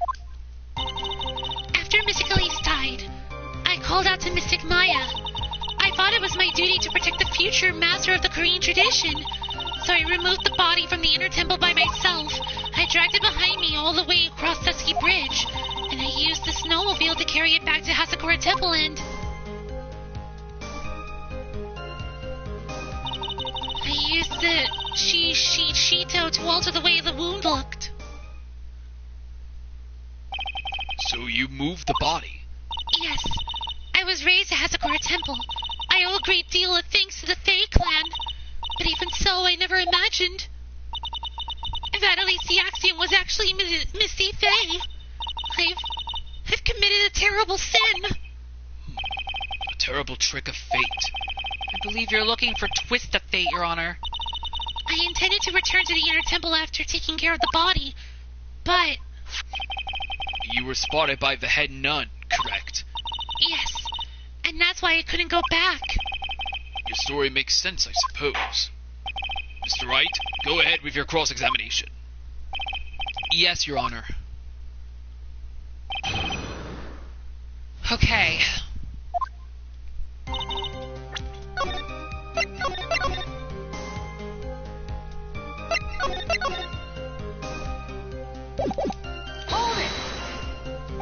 So you waited until everything was over before making a move? No, it's not like that. Objection! She saw someone murdered right in front of her eyes. It's not surprising that she was a little timid. Yes, I suppose that's true. Sometimes when I'm watching lawyers argue back and forth with each other, I feel so helpless that I just sit quietly and wait for them to reach a conclusion. Isn't it your job as a judge to meditate the argument? It wasn't until Miss Maya saw me that it finally dawned on me. It dawned on her what she had done. So then, you knew? You knew the significance of the name Mayave. Yes, of course I did. That's odd. Me and Sister Bikini didn't recognize Maya's name, let alone her position. Anyway, she was a very special person indeed. Why did you do that? Because I didn't want Miss Maya to be suspected in any way. I thought the best thing would be to remove the body from the crime scene. You moved her body all by yourself? Yes, I did. It would have been impossible if it wasn't for the snow. Snow, huh? It's pretty amazing you could make it all the way across. That's a rickety old bridge. It looks worse than it is. It's surprisingly sturdy despite its age. It's like they say, Idiots are too stupid to catch even a simple cold. But there's one other thing that bothers me. Why not just throw the body into the Eagle River? It would have been much easier than dragging it all the way to Hasakura Temple. I thought that it would still cast too much suspicion on Miss Maya. That's why I tried to take the body as far away as possible. Ha! Makes perfect sense to me. For the time being. Anyway, what did you do after you crossed the bridge? The snowmobile? I knew that would show up sooner or later. Yes, I had the key. I used the snowmobile to travel from Hasakura Temple to Dusky Bridge. This is the part that was in question the other day. Should I ask for more details? Hold up, let's wait a second.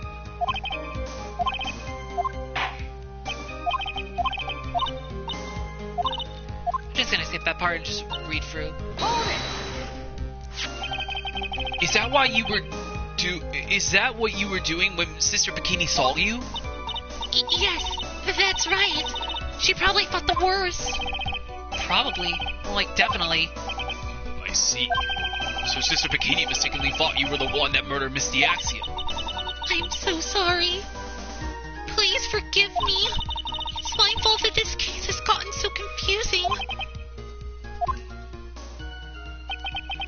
I don't want to believe it, but I don't think my logic is failing me. Iris is trying to pin the murder on Maya. Why would she want to do that? There's only one reason I can think of.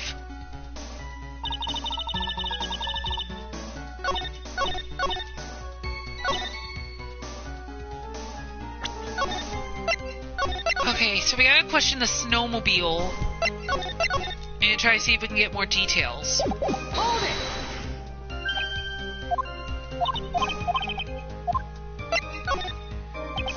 Let me hear more about this snowmobile ride. Well, it was very cold that night, so I rode it all the way to the foot of the bridge. Objection! I'm sorry, witness, but now I've got a problem with your testimony. Excuse me? Godot, what are you up to now? That night, after the head nun left the remainder of the training to you, she said she walked from the inner temple back to Hasakura Temple.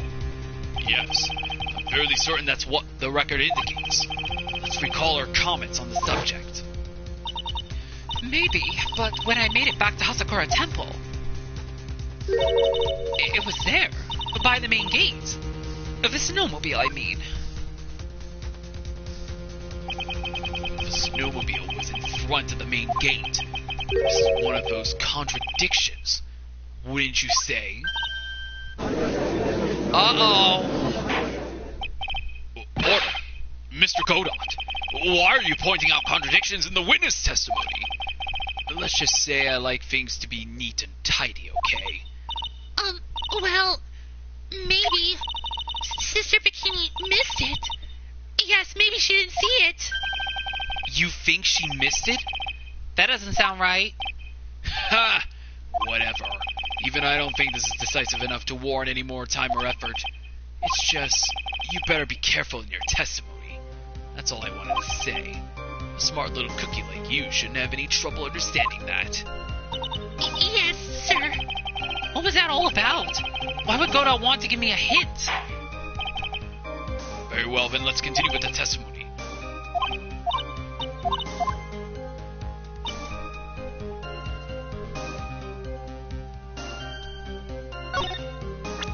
Man, I can't believe we got a hint. That was interesting that we've been given a hint. But what happens if we choose the other one? If you really did move her body by snowmobile, then there should be tracks left in the snow, right? Well, yes, naturally you would expect tracks. This picture was presented at yesterday's trial. Are these the tracks from that ride? Yes, I think they are. But I can only see one set of tracks here. I don't see what's so strange about that. Snow was still falling when I left Hasakura Temple. I see. Snow was still falling, eh? Huh. And then when the murder took place, it had already stopped. That's why there are such fresh-looking tracks. How about it, Mr. Wright? What do you think about his testimony?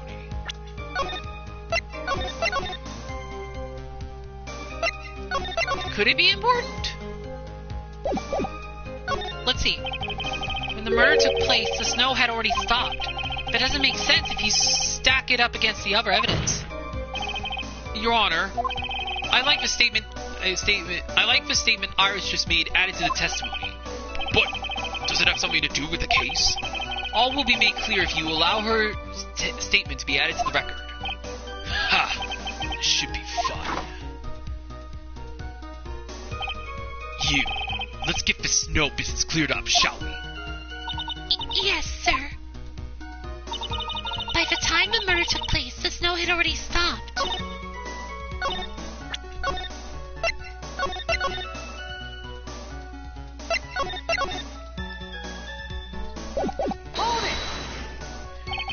There have been a lot of contradictions in your testimony so far. This time, are you sure it's all true? Yes, I am. When the murder happened, the snow had already stopped. According to you, that's why the snowmobile tracks were so clear. That's right. I'm certain of it. I think I've trapped her this time. I see how you think. Snow, huh? What is going on here? The snow really had stopped by the time of the murder. It'd mean there's a bigger hole in her story than that movie, The Grid Revelations. Ha! Well then, Mr. Tripe, perhaps you'd like to share your theory with us? Let's see what's up your sleeve.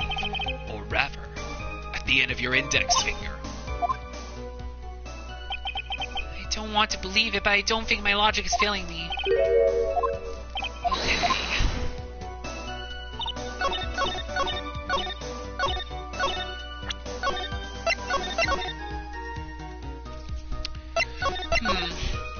This is getting interesting. By the time the weather data.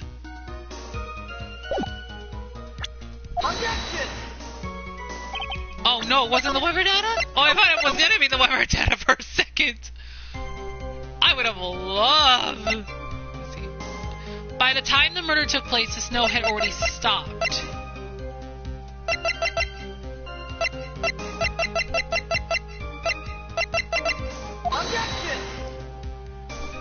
Oh, Which piece of evidence can we use? I want to contradict this testimony.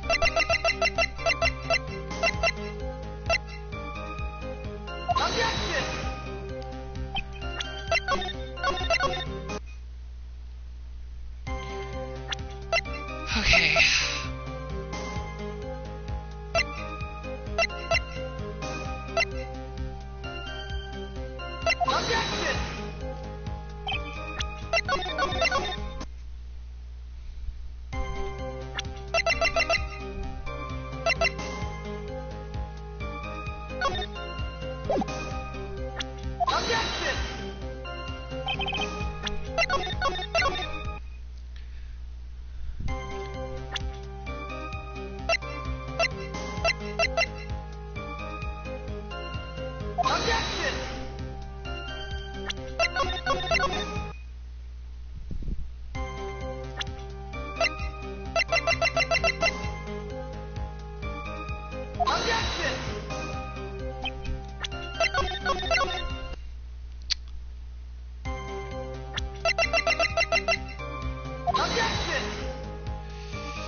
Okay.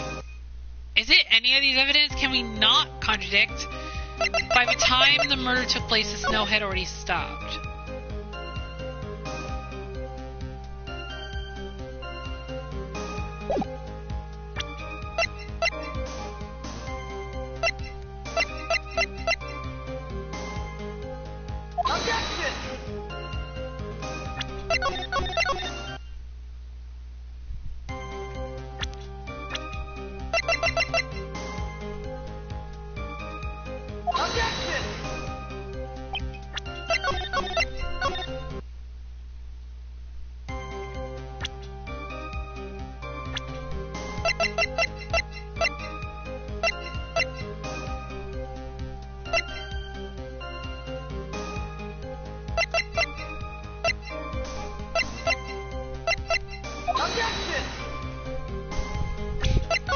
Okay, I don't know why I'm just choosing people. Okay. By the time the murder took place, the snow had already stopped.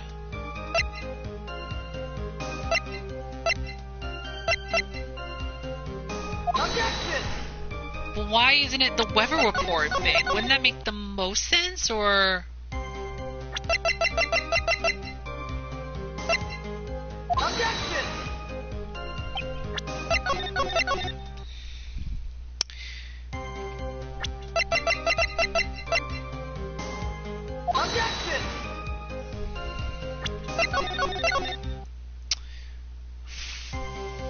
Frick.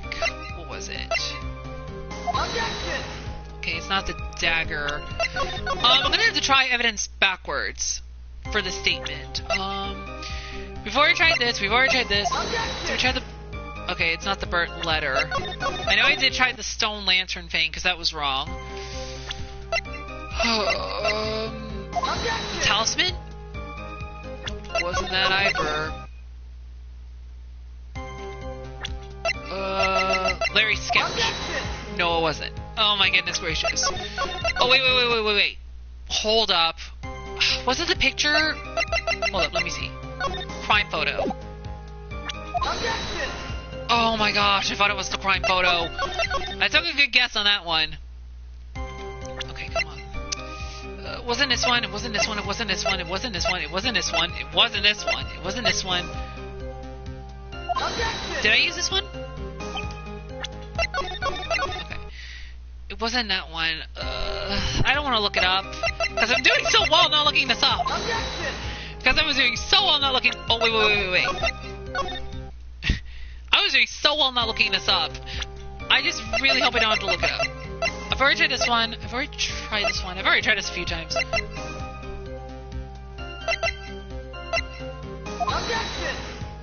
That'd be funny if it was the...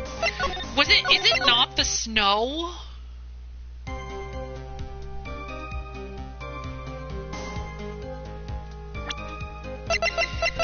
I'm confused.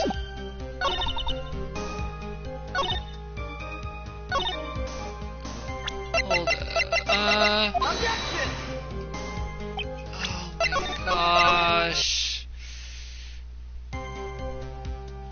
Okay, it has to be... By the time the murder took place, the snow had already stopped.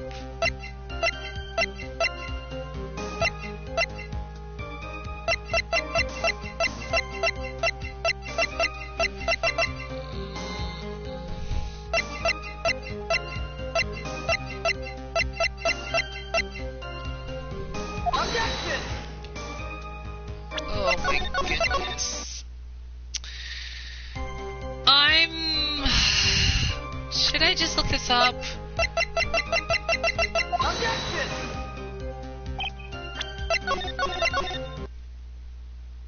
Oh my gosh.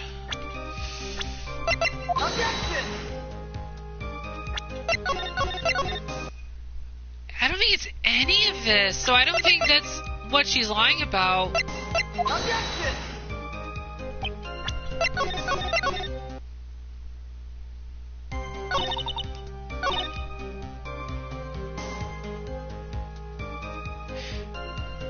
Maybe it has to be something about the snowmobile again?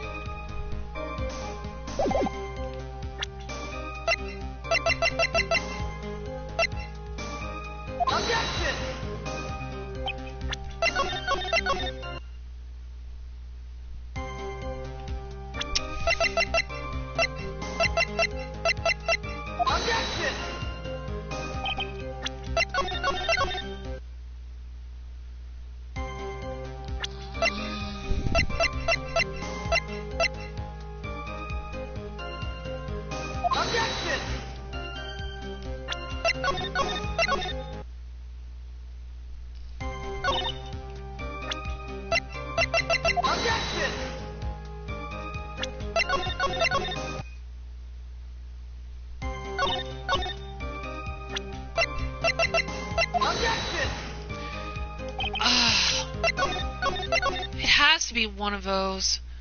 Okay, I know I don't like looking this up, but I'm gonna have to look up only this one because it has to be something with the snow. That's unless I'm missing something and I am not getting something right here.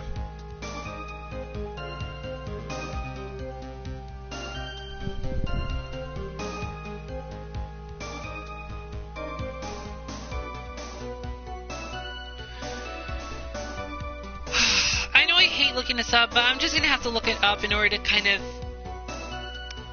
get through this a little bit, just only for this part at least.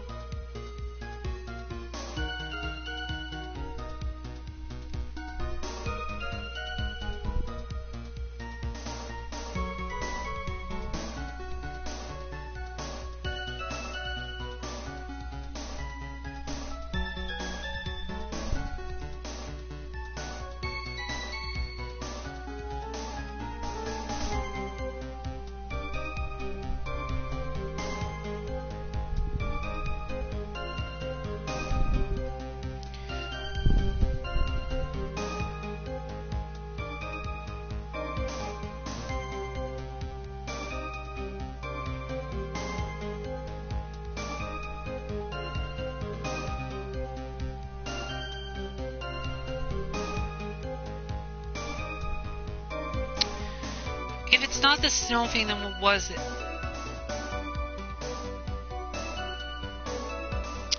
Oh, it was drag the body. Okay, I didn't look it up. I'm sorry. I was right about the weather report. I had to use the weather data and contradict the thing here. I do apologize. I had to look it up. I was just getting lost in. I hate looking it up at times. But sometimes sometimes I might have to look it up if I get stuck on something that I can't be able to figure out. And I thought it was a snow thing at first, and I wasn't thinking it had to be something with the snow or something like that.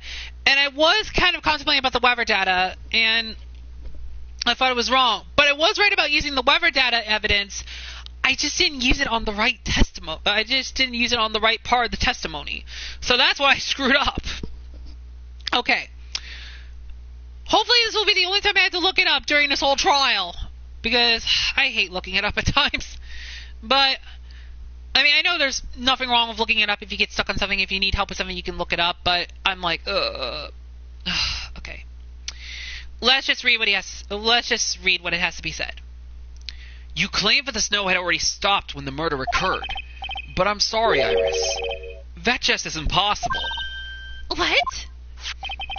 This is the weather data from the night of the murder. According to this, the snow didn't stop until 10:50 p.m. But you couldn't have crossed Dusky Bridge at that time. Why do you say that? Because 5 minutes before the snow stopped, Dusky Bridge was struck by lightning and had caught on fire. What did you say? The bridge? It was on fire? You don't mean to say you didn't know about it. It was because of that lightning strike that the bridge burned down. What? But it can't. It can't be. It looks like you still haven't figured it out. No matter how hard you try to deceive or conceal the truth, you can't pull the wool over the eyes of a real defense attorney. No! Order, order, order. The bridge was already on fire when the incident took place. That's right. The inner temple was already totally cut off from the outside world. There's no way you could have crossed the bridge, body or no body. Witness, even my patience has its limits. Any further lying and I will find you in contempt of court. Do you have anything to say for yourself? Objection! The only person here that is truly contemptible is you. Old man. Me? How dare you? Whether this witness lied or not doesn't mean squat right now. Squat? The important thing now is to find out the truth. Isn't that right? Yes, of course, but Whether it was snowing or not snowing, whether the bridge was burning or not, there are two facts that can't be disputed. First, the body of Elise the Axiom was discovered in the Hazakura Temple courtyard. And second, the head nun, Sister Bikini. Witness Iris desecrating Elise the Axiom's body. He makes a good point. On both accounts. That's right. I'm not lying. what are you claiming this time? I wasn't myself at all that night, so my memory is still somewhat hazy. You have stood at that witness stand and testified this entire time. Are you telling us now your memory of that night is hazy? Objection! It is only human to err. If you're so perfect, Trent, maybe you can explain this for the court. What is it? When the murder happened, the bridge had already burnt down. But somehow the body traveled across the bridge and was found in the temple courtyard. Perhaps you have some kind of perfect explanation for this little magic trick? Not exactly, no. No, there must be some other way she got across that burned out bridge. Unless it can somehow demonstrate it, we'll never know the truth. Do we have to use Larry's sketch? I have a feeling that might have to come into play. It looks like the defense is not prepared to offer a suitable explanation. You see what I mean? In other words, you're in no position to suggest that this lady's testimony isn't the truth.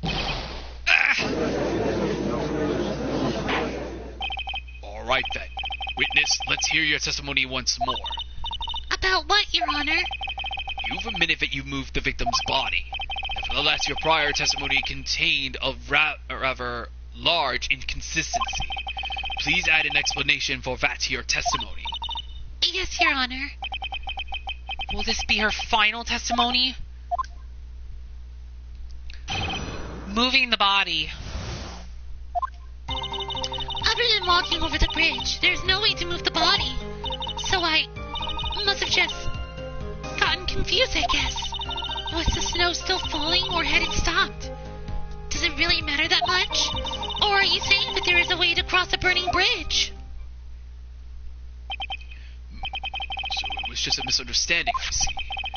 This is a photo of Dusky Bridge after it burned down from the lightning blast. It was taken on the morning after the incident. It certainly was burned to a crisp end. One of the suspension wires even snapped. It's amazing the whole bridge didn't fall.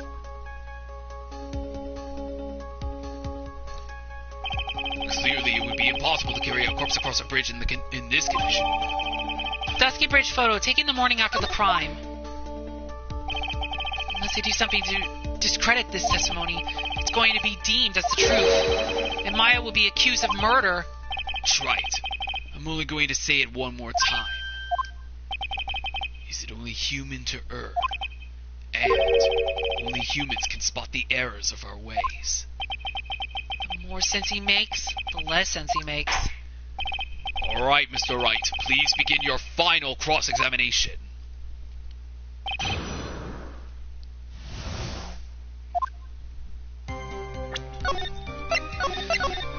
Oh my goodness, we might actually get through the first part of this trial pretty quickly. Well, the first part of the second round of the trial. Yes, but if the snow had already stopped when the incident took place... I couldn't have crossed the bridge, naturally. But I think it's just like Mr. Godot said. The body did make it across somehow.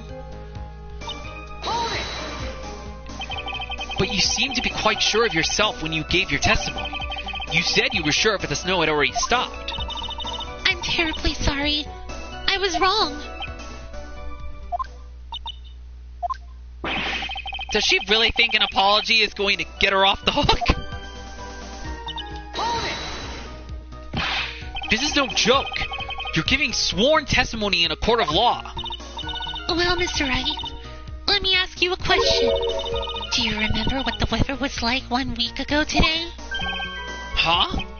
Well, naturally it was, You see, it's not that easy to remember, is it? But if it had been some kind of special day, I would have remembered. For example, it was pouring rain on the day of my elementary school graduation. Objection! No one wants to hear about your childhood traumas, right? What? By the time the murder took place, the snow had already stopped. If you insist on obsessing over that one statement, let's see the proof. Show some evidence that the body somehow crossed the bridge while it was on fire. Well, I don't see why there couldn't be a way across. Mr. Wright, don't you think that sounds a bit silly? A dead body crossing a burning bridge. Did anyone actually witness such a thing? Ha! If there was, I don't think you'd call someone like that a witness. After all, a dream isn't the same as actually seeing something. I've come all this way, so I owe it to everyone to figure this out. But how do you transport a body across a burning bridge? Even if I don't know the exact answer yet, it's okay. I'll start by examining all my evidence and see where that takes me. I've got to be like a shark. If I don't keep moving, I'm as good as dead. Why do I have a sneaky... I'm gonna regret choosing this as evidence, but when she says, or are you saying that there is a way to cross a burning bridge? Can you just fly? Objection! Oh my gosh!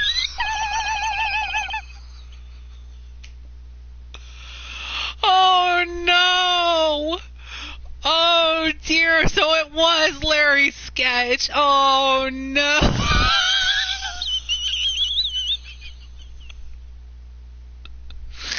Alright, let's hear it. Let's hear it, peeps. Let's hear what you have to say. Larry, you better hope your sketch can work. Well, he did mention that in the last part of the trial, so obviously maybe it might make sense, but I have no idea how that would be possible. But let's find out. A dead body flying over a burning bridge. I wouldn't exactly rule out that possibility. What? You're saying it's possible? Don't make me laugh. The only thing that's possible about your claim is that it's been pulled out of thin air. I don't know about that. In any case, we have a witness who did see it happen. Preposterous! Who is it? Who is this witness? Can't chicken out here. I've gotta keep on the attack and go, go, go. Miss Elysiaxium's brilliant and highly gifted apprentice. Laurice Diaxium! Brilliant. Highly gifted. Apprentice? Remember what he said in his testimony? That night he was at the Mountain Shack Heavenly Hall. And that's when he witnessed the event. I think you've all seen the sketch before. It's an exact drawing of what he witnessed that night. Are you serious? Today's not April Fool's Day, is it? Well, April Fool's Day is next week. Mr. Wright, are you seriously claiming that the victim flew through the air? And you're using this pathetic scribble to support your argument? Uh-oh. The judge looks like he's about to blow a gasket. Ha! Well, Trite, there's nowhere for you to hide now. Other than looking like it was drawn by a 6-year-old. Does this sketch prove anything? Yes, I'm pretty sure it does. And I'm going to prove it. Uh-oh. Uh-oh. Oh, my goodness. Listen, I know your tricks. You're trying to turn this whole thing upside down. If you're so eager to turn this case upside down, why not start with the sketch? Upside down? Why did Godot say that? Alright then, let's hear the defense theory. What exactly is the sketch trying to show? I don't think old Whiskerface is going to forgive any more mistakes. Alright, Phoenix. Look carefully and think over. Wait a second. The sketch drawn by Laurice Diaxium is... exactly what happened. Of course the victim was flying through the air. You can see it right there in the sketch. Whoosh! You know, you're starting to remind me of yesterday's witness. What? That was the last thing I wanted to hear. Do you have any evidence that the victim flew through the air? Just so you know, we haven't discovered a giant human catapult at the inner temple yet. I wish they had. Even if you're a lousy lawyer, at least you're 1 cup's worth of entertainment. I think we should skip the penalty this time. Must be some way, I just know it. There must be a way to use Larry's sketch to show the truth of what happened. All right then, the witness will now return to her testimony. Yes, Your Honor.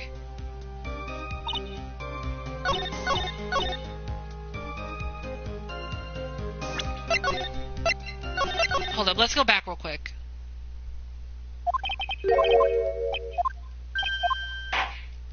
Upside down.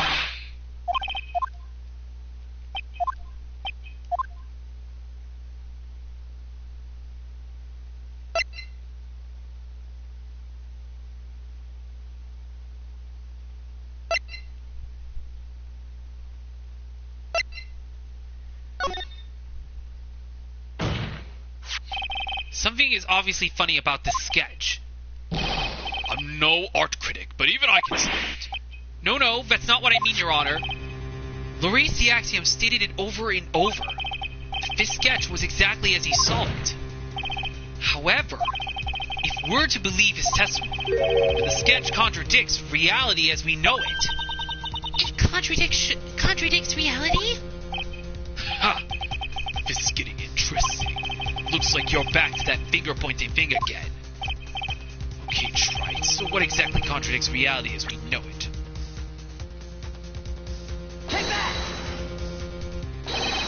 The flying figure, naturally. After all, people haven't learned to fly yet. Or did I miss something? Mr. Wright, that answer just now, it was lethal.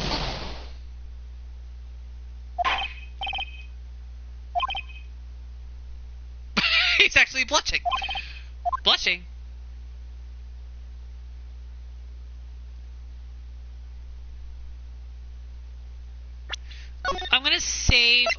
and data 2.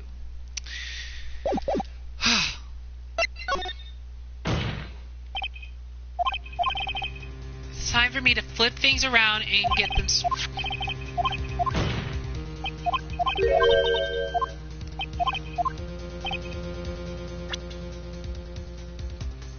The bridge? I believe it's somewhere around here, maybe. Somewhere around here. Maybe?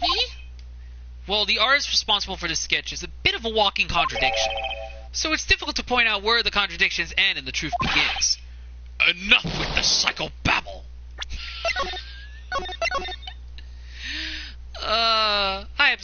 I absolutely love this game. Okay. Contradicts reality.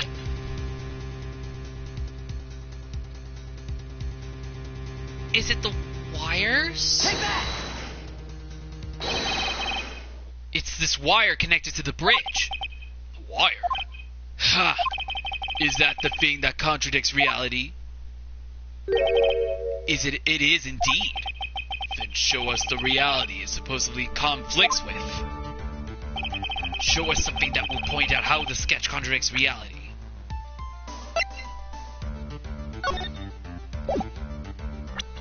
Take that!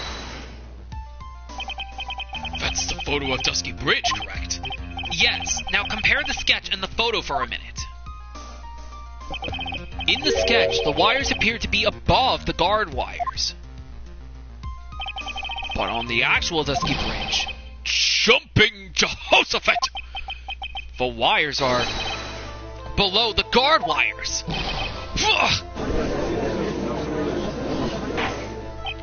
Order, order, order! This sketch is somewhat different than what's depicted in the photo. However, isn't it likely that the artist just saw it wrong?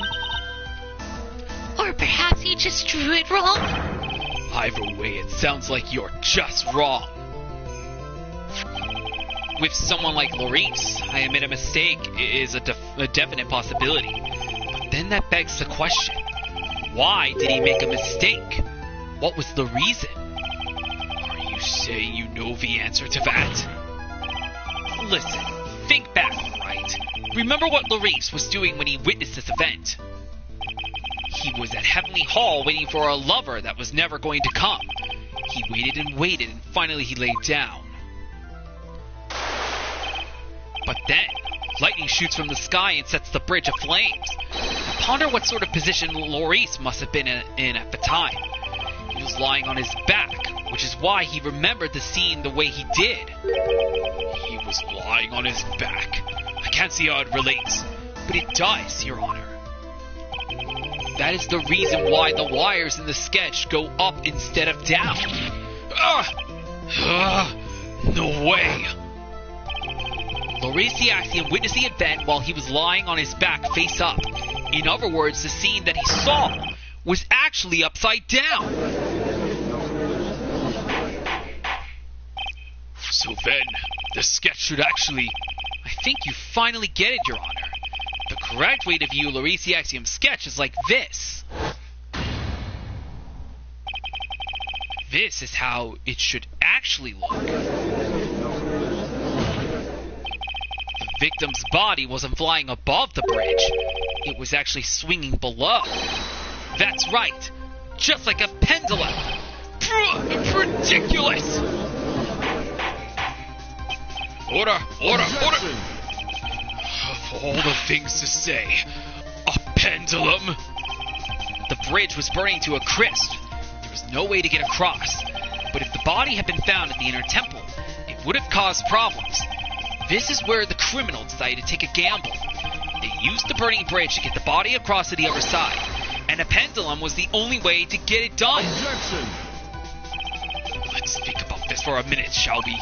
Dusky Bridge is about 20 yards long, which means it's about that far from the inner temple to the opposite cliff. Yes, that sounds right. In order to cover that distance with a pendulum, you need a rope at least 10 yards long. To get a rope that long, you have to plan ahead. Lightning strike that night can only have been an accident. Okay, so we'll save here even though we've lost one part of our health. The lightning strike that night can only have been an accident. So it doesn't make sense that the culprit would have prepared the rope beforehand. So then, they didn't have to get the rope ready. The rope was already right in front of them. What? I'm saying that it was just a matter of using that was already there. In that case, Mr. Wright, please give us an explanation to support your theory. What makes you think the criminal had the rope on hand to create a pendulum?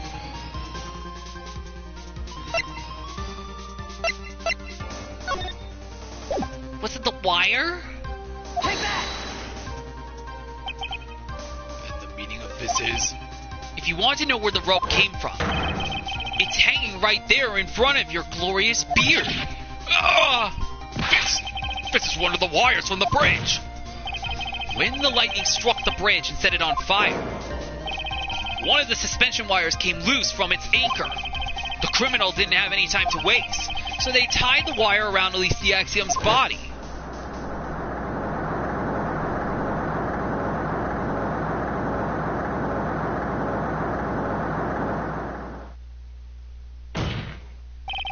Because there was simply no other way to move the body. Ha! He's chugging all that coffee. Mr. Godot! It seems that Mr. Godot is more focused on his coffee than answering my question. It seems that the odds of the rope being readily available was very high, so I suppose that it's not an impossibility. Objection! Possible or impossible? That's not the question we need to ask. There's only one question. Did that really happen? Try it. I wonder if you can prove what happened to us. Do you have any actual evidence that the body was swung over like a pendulum?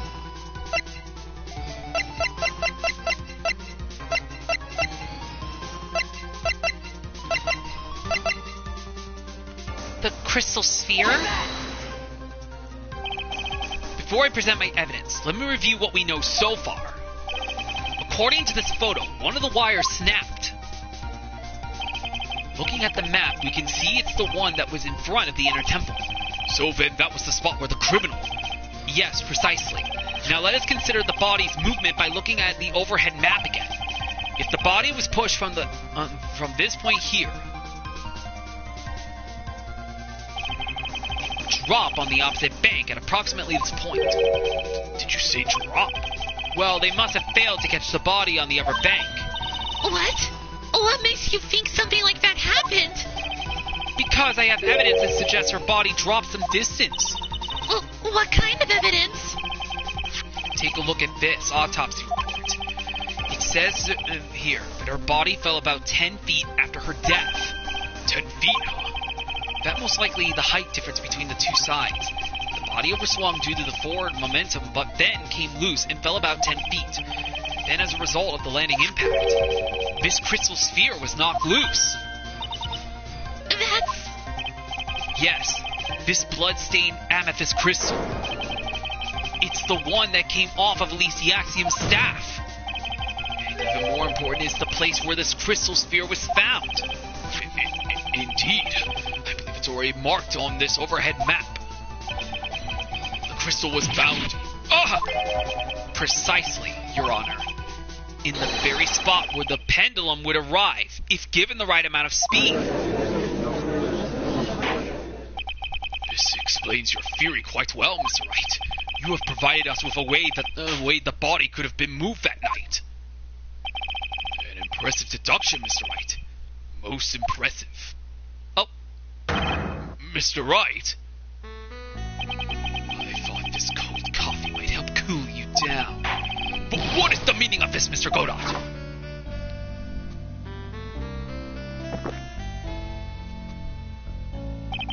That was a dark and bitter guess that you made, Wright. But you forgot about one thing. Oh, and what would that be? The aroma.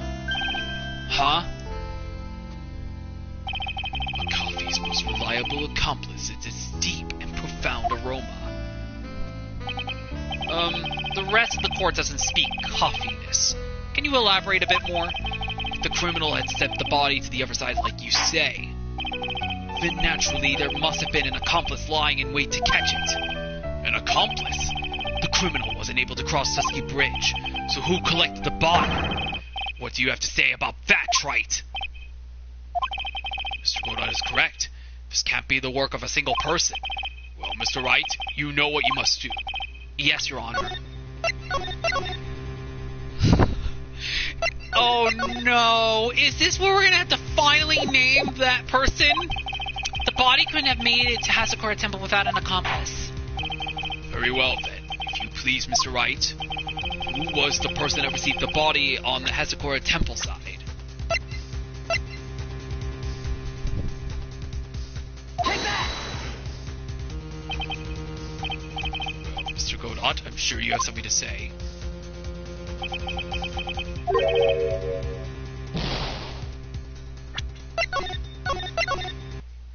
Okay, so...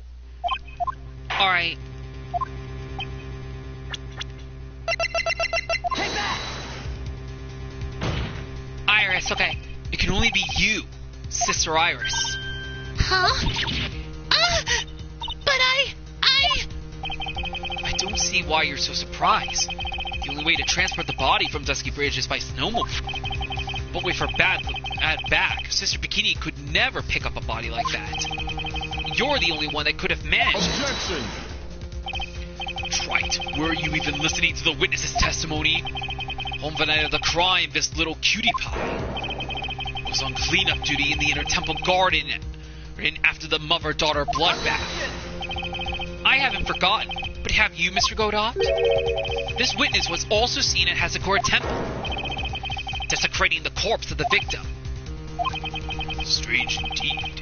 It's almost as if, on that night, the defendant was in two different places at the same time. Sister Iris, let me ask you something. Why didn't you mention it when you first gave your testimony? Mention what? The pendulum, of course. Using the sketch drawn by an eyewitness. I have established how the body was moved using the burnt-out bridge, which means it's now a fact that this occurred. Something you should have already known. No! I had no idea! I didn't know anything about a pendulum! But the body couldn't have been passed along to the other side without your help. So you should have known about it. In fact, it'd be impossible for you to be clueless about this whole thing. Unless you're not really Iris to begin with. What? How can you say that, Mr. Wright? What? What kind of nonsense is this? You're saying this witness isn't Iris of Hasakura Temple? Objection! Are you serious, Trite? You mean this woman is... There's no one besides Iris that could have received the corpse that night. Now I get it. Now I know why I've been sick to my stomach this whole trial. Why her whole demeanor changed so suddenly from yesterday.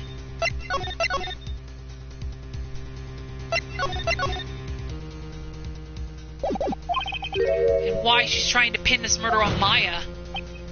The woman that's standing there at the witness stand, her real name is... Take that! I've never thought I had to utter your name again, let alone see you. It's been a long time. Dahlia Hartthorn. Hartthorn? Sister Iris had a twin sister. And you're looking at her, Miss Dahlia Hartthorn. That name rings some bells. Distant bells, but bells nonetheless. Ha! It's just your imagination, Gramps. This file contains all the relevant data about Dahlia Hartthorn.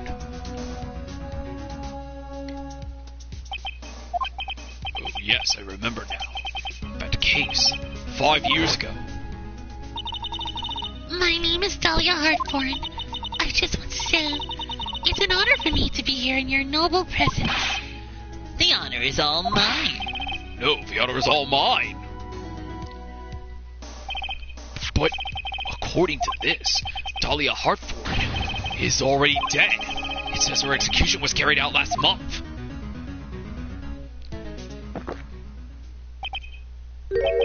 So What? Death has no meaning in this courtroom. What? Order, order, order. Wait a moment. How can you... My sister, she's already dead. What kind of... You of all people should already understand. After all, the blood of the master of the Korean channeling technique flows within that body. The Korean channeling technique? Now where have I heard that? That's right. You're not Dahlia Hartthorne herself. You're the spirit of Dahlia, currently inhabiting the body of a spirit medium.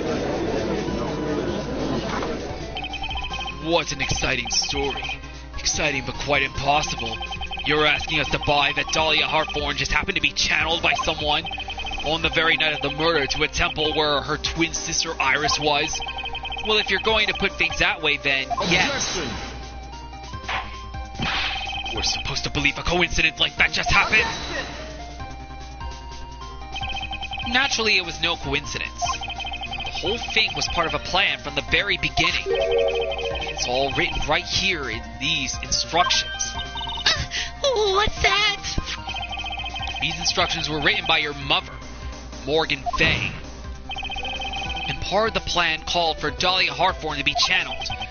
That night, there were 2 irises at Hazakura Temple. 2 of them? Even the time of the channeling was planned out. As soon as you hear the light out bell, in other words 10 p.m., however, Iris was seen before dinner time. That means the Iris that was at dinner was the real Iris. And the Iris who gave me this hood in the main hall was also the real Iris. Meaning that the Iris Sister Bikini saw at the inner temple was someone else dressed as her. Namely, one Dahlia Hartthorne. Objection! Do you even know what you're saying, Trite? This whole channeling the spirit of Dahlia Hartthorne business. Yes, it's true, but you found plans that talk about it. However, there's one thing that's perfectly clear. The witness currently standing in the witness stand is the real Iris! What?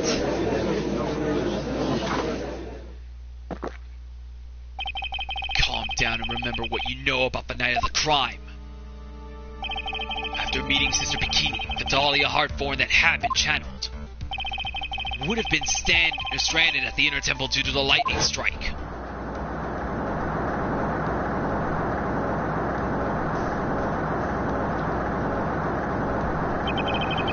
Later that the body was moved by pendulum. That's right. Naturally, that would mean that the Iris that received the body was the real Iris. Are you with me so far? Yes. After being notified of what happened, the police came to Hazakura Temple's main hall. There they found Iris in her room and arrested her.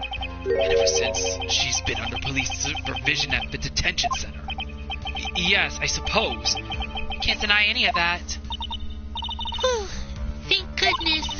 It looks like he's finally convinced. Something still seems off. Way off. I'm still not convinced that the Iris here is the same one from the other night. Ha! I suppose you're about to say something really ridiculous. Like the real Iris and the spirit of Dahlia somehow switch places. Switch places?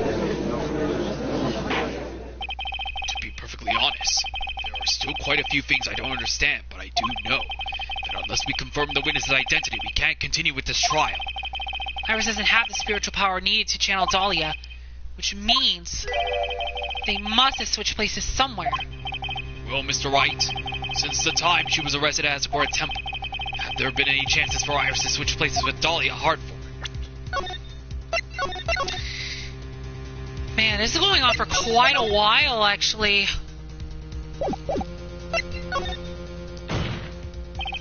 Your Honor, I think there might have been one chance. Oh, explain yourself. Yesterday for a few minutes, Iris's whereabouts were unknown. Unknown? What do you mean? What I mean is, there was a span of time in which Iris was able to move about freely unsupervised. Well, who was it? We give a murder suspect time to move about freely like that. Sorry, I know you didn't mean to. It wasn't your fault. The person who gave Iris the chance to freely move about was... Was it Pearl? Mr. Wright, there will be... Oh. Okay.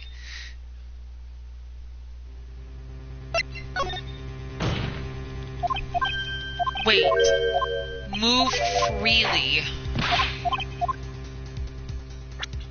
Wait, hold up.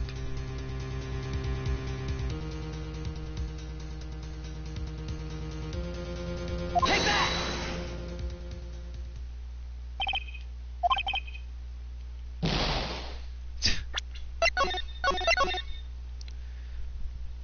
Okay, so it wasn't...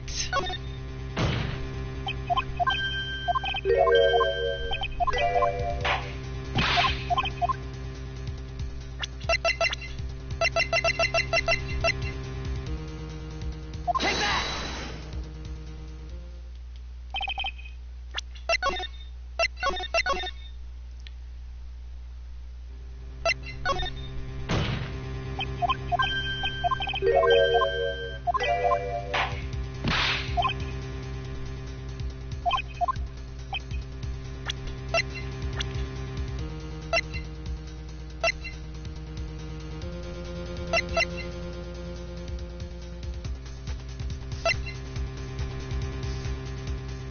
Take that! This is Mr. Edgeworth, isn't it? Your Honor, there was a fairly large earthquake yesterday, was there not? Oh, earthquake. The earthquake! Oh my goodness! The inner temple is kind of tremormite.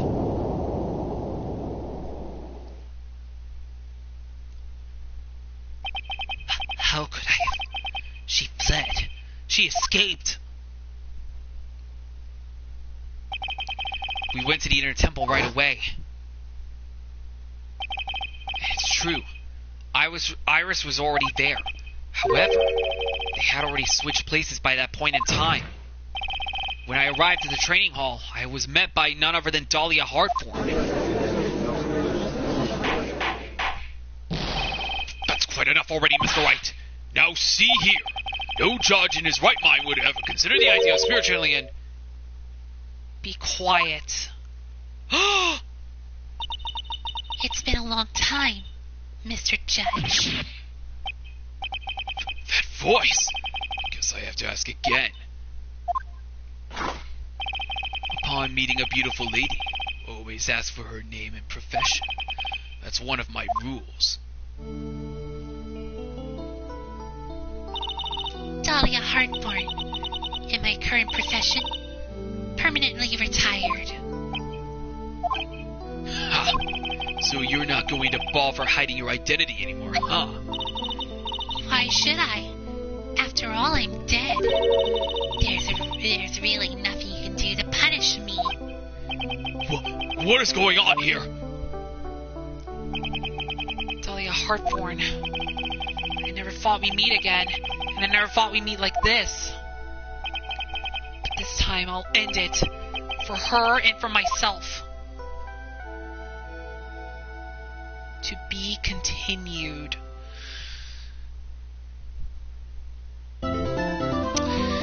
Oh my goodness, we got through that pretty good.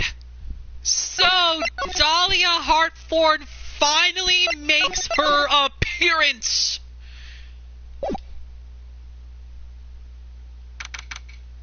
February 10th, 1:06 p.m., District Courtroom number 7. I'm trying to exit real quick. Okay. Wow. So, Dahlia Hartforn finally reveals herself. So I guess the switch happened when the earthquake happened, so... Easy. Whew. That was a crazy episode. So now that we know that Iris is possessed by Dahlia, and Dahlia is now back at it again, Oh, that means the second part of the trial is going to get a lot more insane, and I have no idea what's going to happen now at this point. But it looks like we've got some more things we got to do. So, we got through the first half of the second part of the trial. Now all we have to do is get through the second half, but we're going to continue it on. We're going to continue that in the next episode, which could be the last episode probably. I don't know. Because I don't know how long the second half of this trial is going to be once we get to it, so. But it looks like we still got a lot to go. But what is going to be next, I wonder? I wonder what is going to happen. I guess we'll just find out in the next episode to find out what happens. So guys, that's going to be it for part 45 of my Let's Play of the Phoenix Wright Ace Attorney Trilogy. I really hope you guys have enjoyed this episode as much as I have. And in the next episode, we will be taking on Dahlia Hartford for the third and final time, hopefully. And we're going to see exactly what in the world went down when Dahlia and Iris switched places. And I believe also in the next episode, I believe the fifth and final episode of Trials and Tribulations should be finished up. I just don't know how much longer we have left to go. But in the next part, we'll be taking on Dahlia Hartford and see what on earth is going on here as the second part of the trial continues. So you guys do not want to miss what's going to happen on the next part of my Let's Play of the Phoenix Wright Ace Attorney Trilogy as we are nearing the climax. And I guess that's all for me. So until next time, this is Xenonite XC6. Hope you guys have a great night. I will see you guys in part 46 of my Let's Play of the Phoenix Wright Ace Attorney Trilogy. And I will see you guys in the next video. Until then, farewell and have a good night.